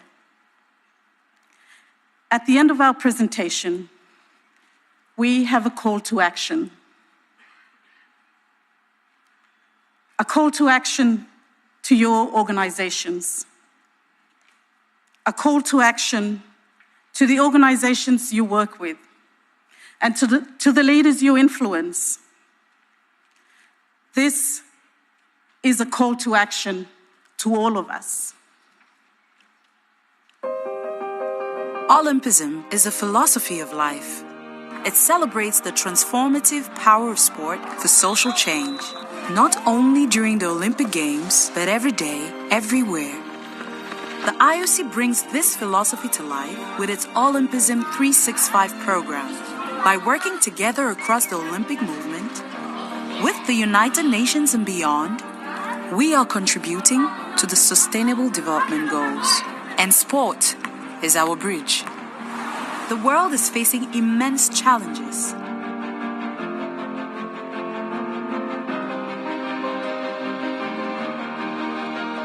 Sport is a low-cost, high-impact response. We enable thousands of safe and inclusive programs to be delivered at grassroots level. Athletes and young people are leading innovative projects, helping communities overcome barriers. Fighting poverty, fighting poor education, empowering girls so they know that they can succeed in life, they can do better. Hundreds of projects worldwide are also offered through the National Olympic Committees, financed through the IOC's Olympic Solidarity Development Program. Trained coaches and educators are using sport as a hook back into education to develop young people's transferable skills, to boost their employment opportunities, and to create more peaceful and inclusive communities. I think more teachers should be aware, more parents should be aware of what the importance of sport is and how that sport can really shape their children's future. If they do not know the power of sport, then obviously the kids will not know. We strengthen the capacity of organizations to deliver local initiatives reaching millions of young people. These joint efforts contribute to the global goal of reducing physical inactivity by 15%. We work together with communities, businesses, and policymakers to affect change at every level. Olympism 365 is the catalyst to amplify the impact of sport and Olympism. We invite you to join us to promote these values of excellence, respect, friendship, solidarity, and peace together. Because it's only by joining hands that we can truly live our new Olympic motto: faster, higher, stronger, together.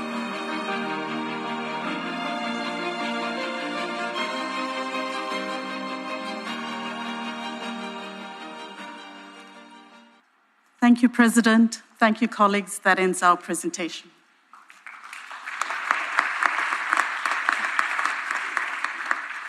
Thank you very much, Mrs. Rapila and Mr. Pindra, and dear friends, Mr. President Mohammed.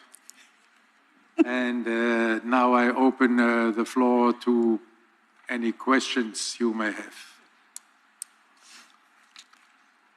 No, there are none. I think this was such a, how to say, it was a very emotional but also very comprehensive report.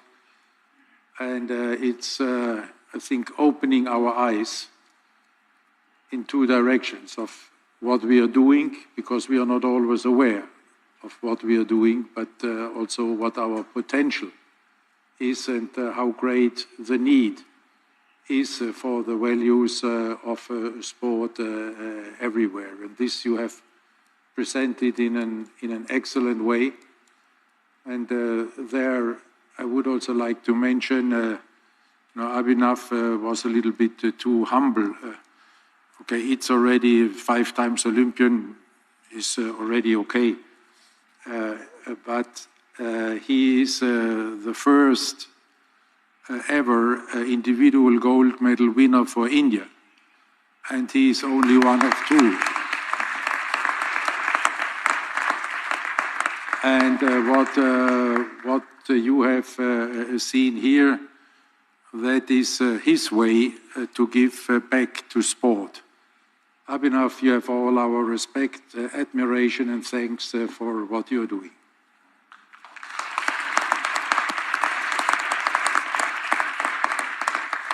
And now, can I still say thank you to my newly acquainted friends there from yesterday? Do we have this time? Okay, so.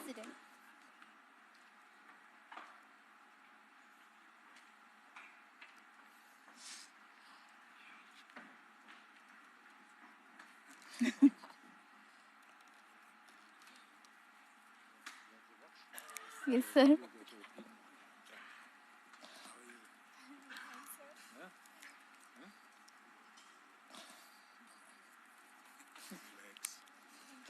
good. You know me, but I do not bite you. Hello, sir. Hi. Well done. Yes, sir. With your presentation. Yes, sir. Thank you, sir. Also, Thank you, also sir. have the- Yes, sir. Huh? Yes. So do you all have? You all have? Yes. Yes, sir. Ah, very good. Thank you. Yes, sir. Thank you. Accept this first. Mr. President. Oh, thank you. Okay.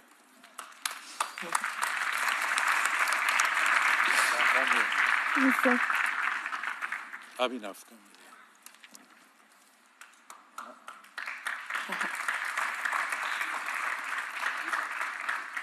Thank you. Okay, so take care. Thank you, sir. Yes, sir. And next time when we see each other, Okay, sir. all shyness is gone. Yes, sir. Huh? Yes, sir. Huh? Promised? Yes. Yes, sir. Huh? Okay, we have a deal?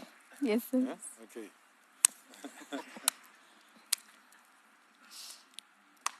All the best. Thank you, Thank you, sir. sir.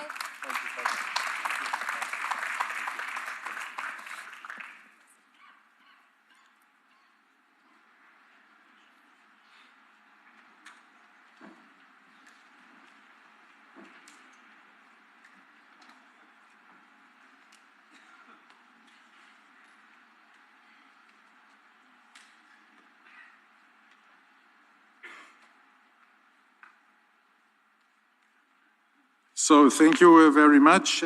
After this, we are coming to 7.15. That's the Public Affairs and Corporate Communication Commission, chaired by Mr. Luis Alberto Moreno. Are there questions to the written report?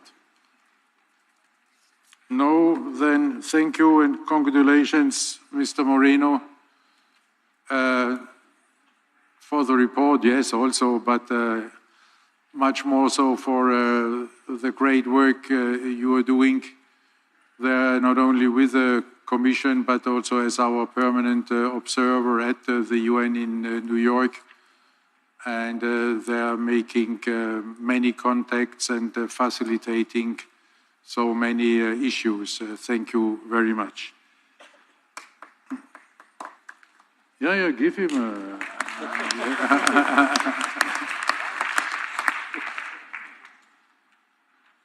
7.16, that's the Revenues and Commercial Partnerships Commission, chaired by Mr. Irji Kejwal. Also there we have a written report.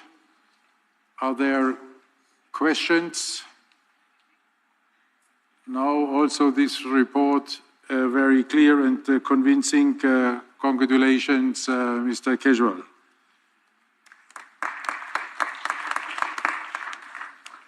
Then we have 7.17, Sustainability and Legacy, chaired by His Serene Highness Prince Albert. You have heard a lot in other contexts today about the work of the Commission and what remarkable success it has achieved. So I see not anybody daring to ask a question. Given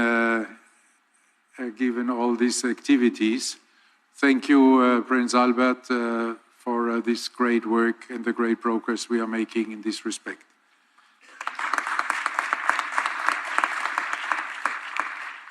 Then we have 7.18, Technology and Technical Innovation.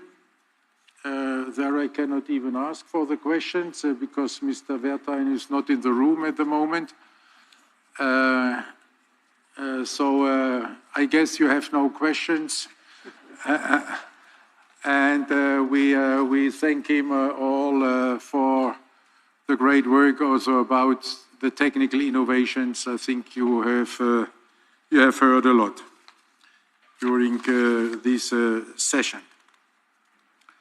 With this, we could move on to topic 10 of the agenda. I think you agree, and I hope you agree, it's in your own interest to agree, that we do not have a coffee break because this gives you then more time to fresh up for the reception there this evening, and gives our friend Anita Ambani more time to warm up for another dancing performance tonight. So we're all looking forward to the evening. And therefore we go straight to the topic 10. This is anti-doping, and there I invite the president of the World Anti-Doping Agency, Mr. Witold Banka, to inform the IOC session. Mr. Banka, you have the floor. Thank you very much, dear President Thomas Bach, IOC Vice President, IOC Executive Board members, IOC members, presidents of the National Olympic Committees and international federations, ladies and gentlemen.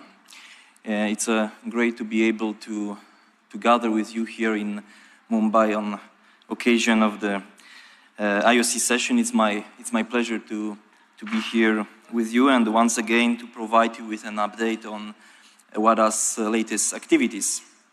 I would like to thank you for this opportunity.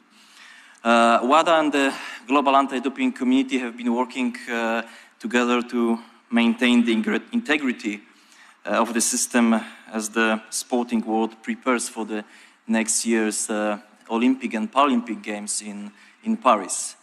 In the build-up to the Games, WADA urges all anti-doping organizations to make the most of the remaining time to ensure that athletes are tested to the appropriate level.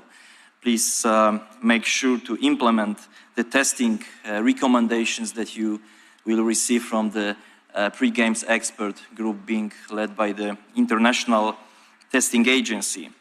Ahead of these Games, we will work hard with the ITA and other key stakeholders, including the WADA accredited laboratory in Paris, to ensure everyone is ready for the challenge that awaits.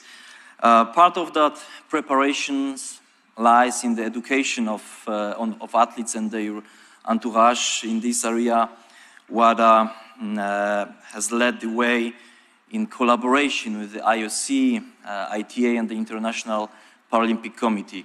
Earlier this month, we launched a new education course for athletes and coaches bound for the Paris 2024 Games. There has already been considerable interest in the course. Please encourage your athlete and coach stakeholders to complete the course and familiarize themselves with what they can expect from anti-doping at the Games. It has been a busy time for WADA's Independent Intelligence and Investigations Department in the past year or so. We've reported on the conclusion of several successful investigations. I do not propose to go over the detail of those investigations. All the reports are available on WADA's website. Over the past year or so, we've been bringing together anti-doping experts from NADOS and law enforcement agencies, including customs in Europe, to build relationship, identify synergies, and work together in the fight against doping. This pilot project is co-funded by the European Commission, and it's proving to be very successful. Well, in fact, it's better than ever even our most expectations.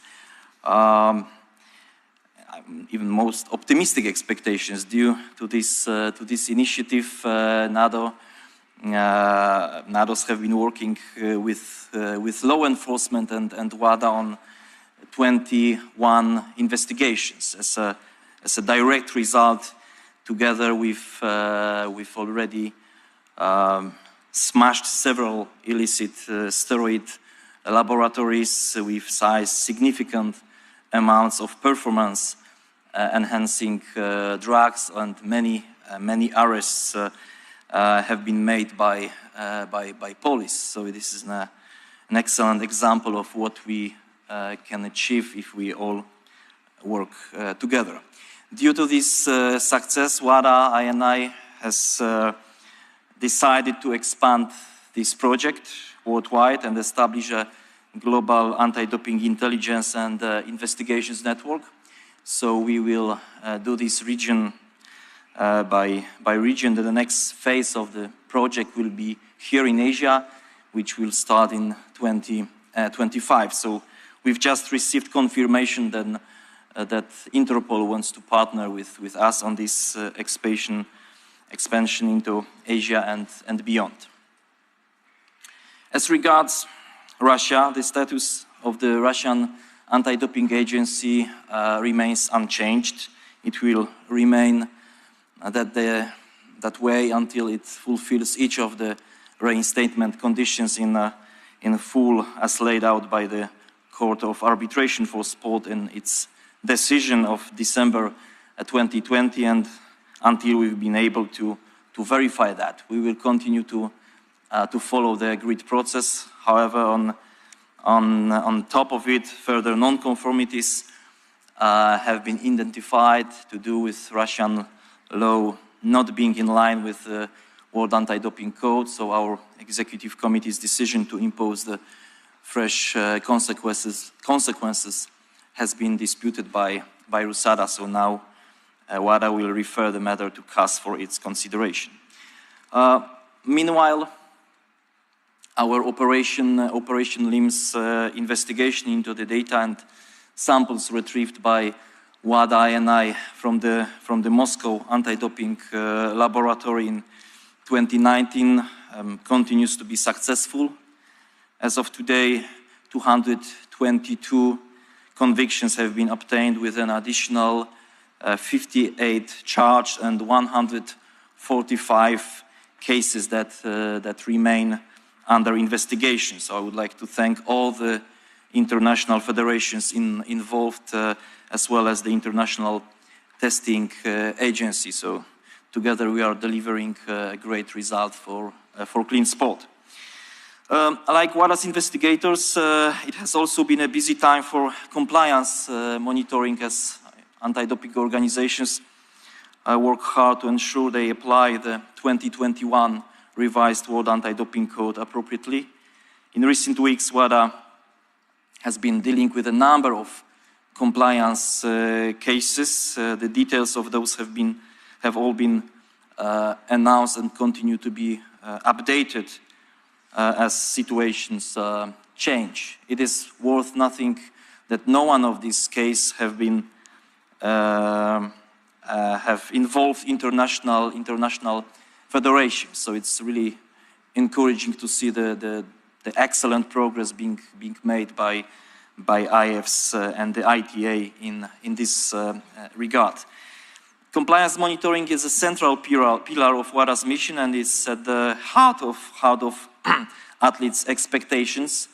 It is crucial for the global program that all sports and all countries follow the same set of rules and implement compliant anti-doping programs. This harmonization means that athletes know what to expect from the anti-doping system, no matter where they are from or where they are competing, and that their competitors are also under the robust program all year long. WADA will continue to make every effort to ensure anti-doping organizations solve their issues before any declaration of non-compliance. Non-compliance is and will remain the last resort in our tool of action. So we will continue to help those who've been declared non-compliant to return to good standing as quickly as possible. A significant achievement for WADA has been continued progress as it relates to governance reforms. Since November 2016, WADA has undergone 2 rounds of reforms following broad consultation with all stakeholders. Most of the reforms have now been implemented, delivering a shift towards more representation for athletes and NADOs within the organization. It's worth mentioning the creation of a 20-member athlete council composed of and chosen by athletes, with 1 seat on the executive committee, 2 seats on the foundation board, and members on various other WADA committees. So our athlete council looks forward to collaborating closely with all athlete committees of the world, in particular that of the IOC. In May of this year, the WADA Executive Committee endorsed an approach, timetable, and drafting teams for a limited update of the World Anti-Doping Code and related international standards. The process kicked off last month with a stakeholder engagement phase. It will culminate in November 2025 with the updated documents being approved during WADA's 6th World Conference on Doping in Sport in Busan, South Korea. So the revised documents would enter into force on 1st January 2027. We believe the current World Anti-Doping Program is working well. We also know there is an opportunity for some limited improvements as living, breathing documents that are owned by the entire global anti-doping community. It's important that we continually consult and explore ways to strengthen the system together for athletes worldwide. We greatly encourage you to participate in the various upcoming phases of consultation. WADA is unquestionably a more modern, independent and athlete-focused organization that at any time since establishment in 1999. This is due in large part to our 2020-2024 strategic plan that places athletes at the center of everything what we do. We continue to action that plan within 6 strategic priorities. We are carefully measuring our progress against specific key performance indicators through external consultation. Last year, we issued our first annual perception survey for athletes and other stakeholders that establish a baseline for subsequent years. This survey showed some very positive trends. More than 80% of stakeholders perceive WADA as the leader in the anti-doping field, and more than 3/4 of athletes believe that WADA cares about their welfare. In addition, 2/3 of athletes believe WADA is fair and equitable. So, of course, there is always room for improvement, and we continue to build on these encouraging results. WADA continues to be in a healthy financial position. It's important to note that our budget is just over $50 million, largely comes from the sports movement and the governments of the world. We are grateful for this continued support, and we work hard to maximize the impact of every dollar we spend. In addition, we believe that the sports movement and the governments cannot be expected to shoulder the financial responsibility alone. I made a promise in my manifesto when I was running for president. I said that we would actively pursue private funding from other sources. So in 2022, we announced a regional sponsorship deal with the South African broadcaster SuperSport, and just last month we signed a very exciting, I have to say, 5-year partnership agreement with the global technology firm Lokmat Group as our first ever global partner. This agreement with SWORD is a historic moment for WADA. It's a direct result of our commitment to bring in a private funding to complement the annual budget. And it's not the end. We are confident that we will succeed in attracting other organizations willing to invest in the integrity of sport. It will strengthen our ability to ensure a harmonized, coordinated and effective anti-doping system for athletes.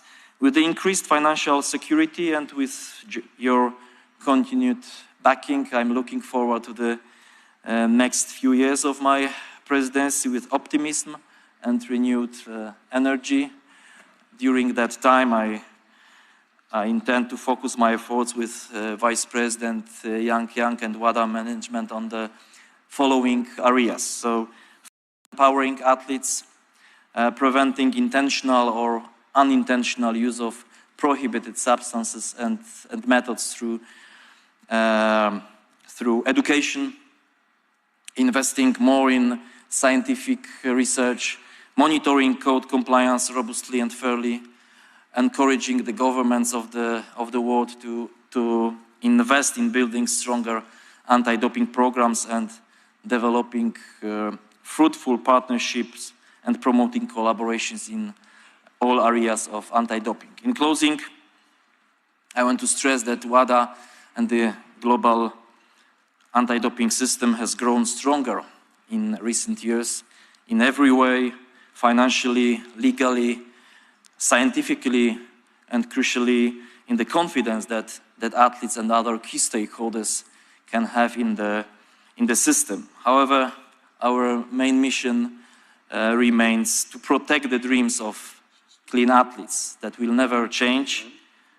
And with your support, we will achieve our mission. Collaboration is the key.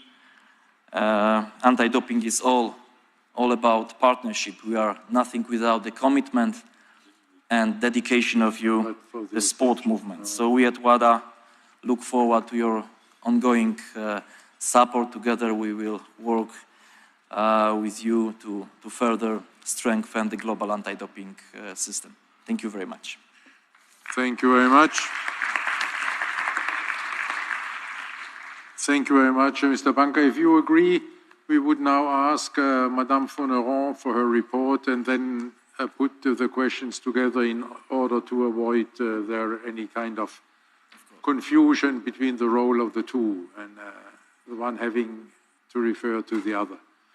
Thank you so far, and you will be back in a couple of minutes. Maintenant, j'invite Madame Valérie Fourneron, présidente de ITA, de faire son rapport. Vous avez la parole, Madame Fourneron.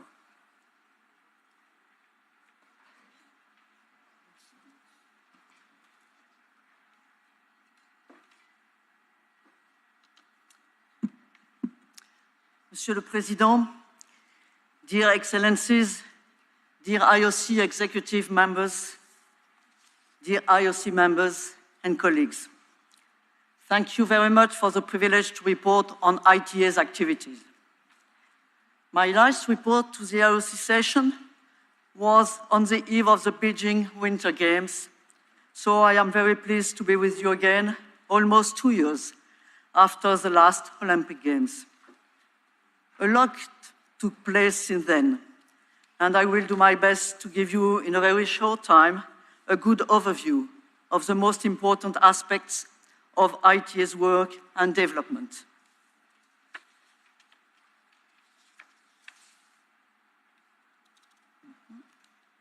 Yes. Firstly, I wish to thank you, Mr. President Barr. Always as WADA President Mr. Banka, for your presence earlier this summer at ITA's 5-year anniversary.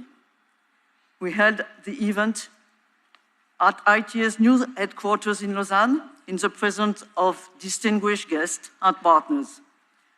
This was a great opportunity to celebrate together this unique initiative initially carried by IOC with the support of WADA to promote transparency, credibility, expertise, and independence in the global fight against doping. This event was also an opportunity for the ITA Foundation Board and Director General to reflect on the work done over our first 5 years of existence. We could take stock of the past, current and future challenges, the victories, and in particular the rapid growth of the organization, with the ITA delivering anti-doping programs for over 60 international sports organizations, including, of course, the IOC, as well as the majority of Olympic international federations. We are able to see as well, however, that certain members of the Olympic movement have yet to embrace the unanimous decision that the IOC session took in Rio de Janeiro in 2016 to make anti-doping independent from their respective organization, with the delegation of their program to the ITA and the disciplinary decision-making to CAS. While the ITA has become today the world's largest anti-doping organization for the delivery of anti-doping programs, it remains our board's deep conviction that for the Olympic movement to show a united front and credibility in the fight against doping, every partner and stakeholder must play its part and join forces with us. We have, over the past year, delivered with care on behalf of all our partner programs, in full compliance with the World Anti-Doping Code, the WADA international standards, and other best practices in the areas of data protection and information security, to name just a few. Our aim when delivering a program is always to strike the right balance across all key mandatory areas, a risk-based approach, education activities available to all athletes and support personnel, intelligence-led testing, science, and in the more regrettable scenarios, our support to whistleblowers, the conduct of investigations, and the prosecution of the rule violations. Of course, a key aspect of our work is to take due consideration to the specificities of each sport and disciplines. Ultimately, each organization can benefit from the collective expertise and tools developed for all, together with a tailored approach to your sport, your events, and athletes. As you can see on the slide, over the past year alone, the ITA has collected over 37,000 samples across more 800 international sporting events. We have reviewed over 550 cases of potential anti-doping rule violations. A big focus went also into the delivery of on-site and multilingual webinar education to over 12,000 participants. I was pleased, Mr. President, to hear about your dynamic vision for the future and your leadership to embrace esports. ITA started delivering anti-doping education during the Olympic Esport Week in Singapore to this young community of athletes. We are also conducting testing for a couple of international federations to guarantee integrity right from the start. This work was also marked this year by the WADA Global Compliance Monitoring Program, which shows that the ITA was able to reduce by 72% the number of corrective actions identified by WADA on international federations and major events anti-doping programs since WADA's previous monitoring initiative. As we look towards the future and the 4 years ahead of us, an ambitious strategic plan was approved by my board. The plan was drafted after a thorough consultation with our stakeholders, IOC, WADA, the International Federation, the NOC, the relevant athlete commissions, and more. It lays down our vision and missions and pursues the work we embarked on 5 years ago to protect our athletes and promote integrity in sport. Our strategic plan has 6 pillars: the credibility of the fight against doping and ITA's contribution as an independent and expert driving forces. Second, the delivery of excellence through innovations, intelligence, and various control mechanisms. the cooperation with all stakeholders in clean sport to continuously improve and advance our efforts. 4, the expertise among our team ensure that you can rely on the best experts in their field. 5, the efficiency of our organization to further promote synergies, economies of scale, and maximize performance. And finally, the financial sustainability of our organization, in particular during this global inflationary context that requires due consideration to ITA's funding and cost model. Our board will support the ITA Director General and his team over the next years, and I trust that we will be able to count on your support as well to fulfill our mission and strategic objectives. In parallel, the day-to-day work continues, of course, and our immediate priority is the continuous delivery of the highest quality programs for all our international federations. We aim as well to ensure a perfect delivery of the various Olympic programs, starting in 3 months' time with the Winter Youth Olympic Games in South Korea, followed by the 2024 Summer Olympic Games in my home country. In this regard, the Paris Pre-Games program has started to ensure that all athletes likely to take part in the Games will be properly monitored and tested. The ITA has contracted as well all international federations to offer support, in particular with the sensitive aspect of the reinstatement of Russian and Belarusian athletes to international competitions. Thanks to our experience with the Tokyo and Beijing Olympic Games, followed by the World Games in the US, the European Games in Poland, and the Asian Games, which closed just last week in China, we now have a unique expertise that will be carried over to Gangwon, Paris, Milano Cortina, Dakar, and LA, for which the work has already commenced. Allow me, Mr. President, dear members, to thank you all very much for your support over these past 5 years. I hope to be able to count on your support over the next cycle as well, and look forward to initiating or strengthening further our cooperation with all of you in the coming months. My Director General, Benjamin Cohen, and myself will be available for any question you may have or any meeting you would wish to hold to discuss our joint commitment to clean sport and clean athletes. Thank you very much. Merci beaucoup. Merci beaucoup, Madame Foneron.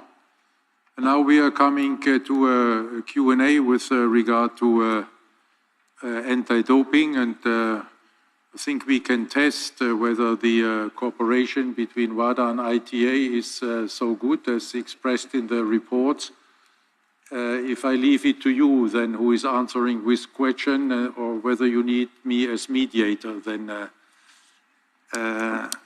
let's see. Questions? Oh, Maya. Sorry. Thank you, Mr. President. Maya is absolutely enough. You still have to teach me there a little bit. Okay, we will do the lesson later on then. And thank you, President Banca, and thank you, Dr. Foneron, for the presentations. I don't have the question, I would rather give the comment, and I wanted to share the feedback from the International Athletes Forum. We had a very fruitful discussion and joint meeting with the WADA Athletes Council before the forum, and currently the WADA AC chair is our liaison in IOC AC, which shows our good cooperation. And during the forum, we touched on the importance of the entourage, and we think that on this area we should work more in the future. Athletes expressed also their need of having harmonized approach to anti-doping within the different countries to ensure the same rules and make traveling around the world for training and for competition easier. And last but not the least, The reintroduction of neutral athletes obviously raises the questions around the anti-doping, and athletes feel very relieved hearing that continuity of doping controls is maintained. So from this point, I would like to thank you to both WADA and ITA for the tremendous effort and also for the cooperation within WADA Athlete Council and ITA pre-games testing expert group where me and Emma are sitting on. So thank you very much. Thank you very much. Are there other questions? No, and here comes the test.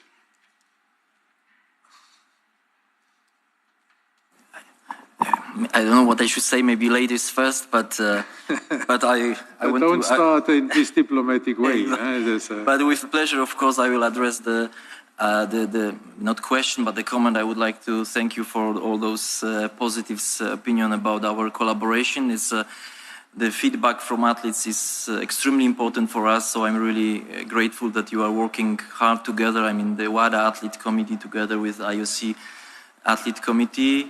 You mentioned the importance of having the same rules in all countries which are, under our umbrella. And this is something very important for us. That's why we continue monitoring compliance. We want to monitor the compliance things in the countries to make sure that national law is in accordance with our anti-doping code. Athletes deserve to have the same rules, and this is our mission to make sure that the rules are equal for everyone. This is actually unique of the anti-doping system that we cover 200, more or less 200 countries having the 700, more or less 700 code signatories. So this is something we should be proud of.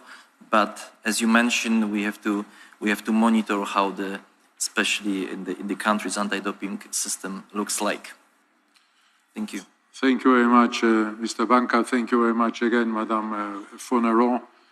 It's really good to hear that the athletes are having confidence in the system now, and also they have confidence that the system is adapting and is progressing. And this is the key.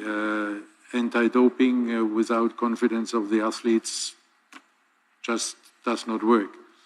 And there I would like to congratulate both, and both Director Generals, is the right, both gentlemen sitting in the middle, and for all the work having been accomplished and making sport clean and fair. Thank you very much. Merci beaucoup, Madame Foneron.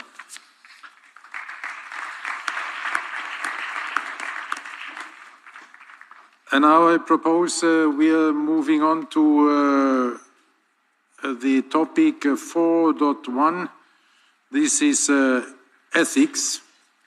And there, the chair of the IOC Ethics Commission, Mr. Ban Ki-moon, can unfortunately not be with us, but we have the honor and pleasure to welcome Her Excellency Amina Mohamed, independent member of the IOC Ethics Commission, who will deliver the report of our so important commission. Your Excellency, you have the floor. Thank you. Thank you very much. Dear President, dear IOC members, good afternoon. Mr. President, the IOC Ethics Commission Chair, as you've just indicated, His Excellency Ban Ki-moon, is unable to attend this session in person. It's therefore a great honor and privilege for me to convey his best wishes to you and to present the Ethics Commission's oral report on his and our members' behalf to this August Assembly. I would like to refer to the written report, which was distributed as part of the documentation for this IOC session. A report that you already have had the opportunity to see. For transparency reasons, the same report will also be made available to the media.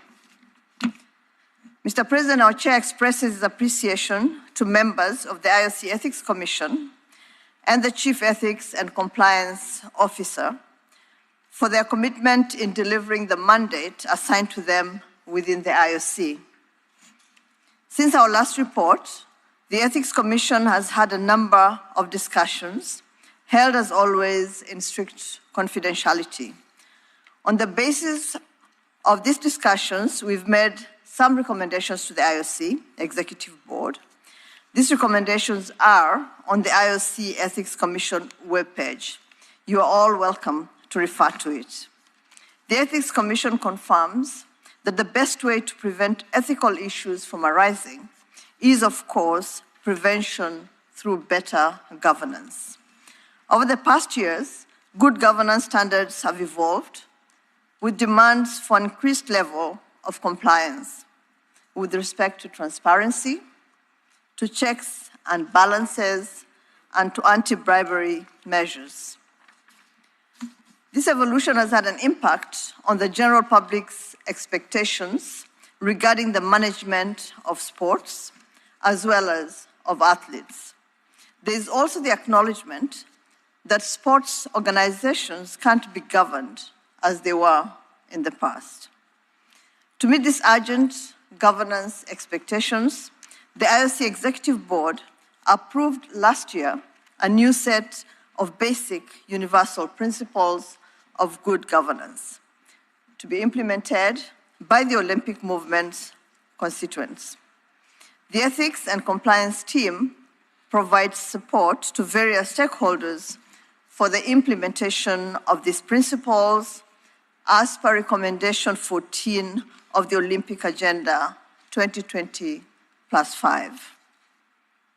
Support for integrity in sports and efforts to reduce the prevalence of threats to the IOC's credibility is a unique responsibility that the IOC undertakes to contribute to the achievement of the United Nations Sustainable Development Goals. To that end, the IOC was at the center of the establishment of the International Partnership Against Corruption in Sports, IPACS. Recently, in fact, IPACS has been directly mentioned in the UN General Assembly resolution, and I quote, sport as an enabler of sustainable development. That's resolution of 2022, December, so very, very recent. Through its growing recognition and the commitment of its official stakeholders, IPACS aims to continue its important work by addressing the challenges and proposing pragmatic solutions to tackle the risk of corruption in sports. One important element of good governance is the prevention of conflict of interest. Dear President, since the autumn of 2022, all IOC members complete the necessary preventive disclosure of interest in a confidential and secure electronic tool. This mechanism is currently in the process of being extended to all IOC Commission's members. Regularly, we invite IOC members to review their previous disclosure within a specific time frame. Please do not hesitate to contact the CICOS team if you encounter any technical challenge. I wish, on behalf of His Excellency Ban Ki-moon, to thank you for your contribution to greater transparency through your disclosure. Another significant element of good governance is to raise awareness of the principles. For this purpose, the IOC members are regularly informed through a dedicated program on ethical principles. The new edition of this program will be made available through the IOC members portal by the end of this year. we strongly recommend it to you. Carefully read its content, sign the dedicated page, and return it to SECO's office. As the mandate of the IOC president will come to an end in 2025, the IOC Ethics Commission will review and update all the necessary elections regulations, starting with the directives for the election of the IOC president, which will be updated by the end of this year. We can assure you that as soon as the directives are finalized and approved by the IOC Executive Board, they will be largely disseminated and explained. We have already received some questions on the application of the Olympic Charter's rules for candidates for the IOC presidency and for the IOC president. For this, the Ethics Commission can give a clear answer. 1, the IOC president must be a member of the IOC. 2, the Olympic Charter applies to the IOC president as to all the other IOC members. 3, it includes the rules on the end of IOC membership, such as reaching the age limit or losing the function for which they were elected. In this respect, the Olympic Charter does not provide for any exceptions, neither for the president nor for IOC executive board members. Dear IOC President, dear IOC members, finally, on behalf of the IOC Ethics Commission Chair, the entire Commission can assure you that it will continue to hold firm positions to protect the integrity of the IOC as it has done in the past. All this done within the scope of the application of the IOC Code of Ethics. It will also ensure that the IOC adheres to the highest possible ethical standards. Dear President, dear IOC members, this concludes my presentation to you today, and I'd like to thank you very much for your attention.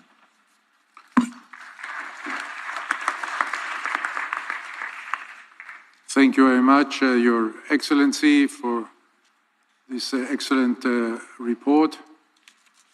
I ask whether there are any questions to the Ethics Commission.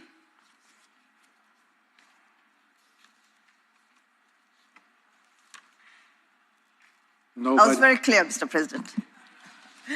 You said it too early. I'm of your opinion, but we have one question. Mr. Ali. Thank you, Mr. President. I was just a little confused that Her Excellency mentioned something about no exceptions being made regarding age, etc. That confused me a little bit. Thank you.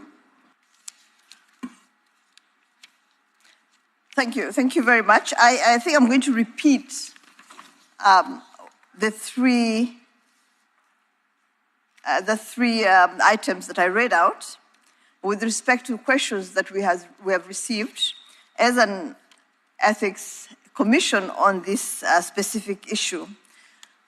The first one, as I said, was the IOC president must be a member of the IOC. The second one is that the Olympic Charter applies to the IOC president as to all other IOC members.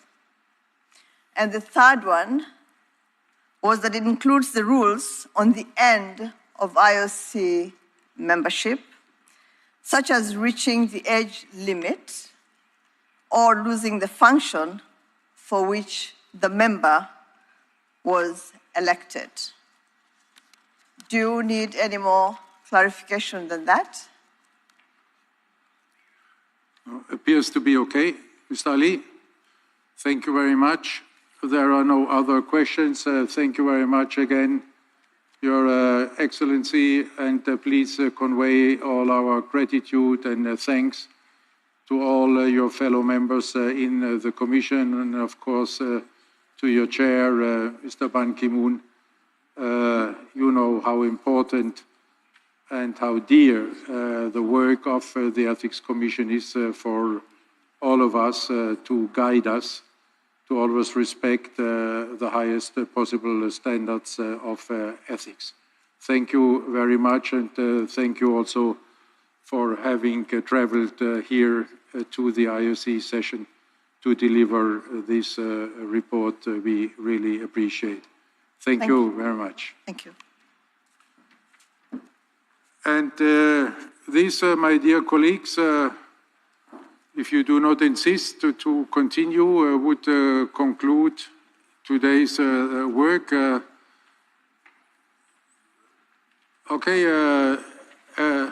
I will not reveal, for your sake, who it was, who said we should continue. It may be the end of your career in the IOC. But as a friend, I always protect you. We finish for today, and then we meet tomorrow at 9 o'clock. But I guess we see us all each other again for this evening events following the invitation of Mrs. Ambani. Take care and see you soon again, and at the latest tomorrow morning. Thank you.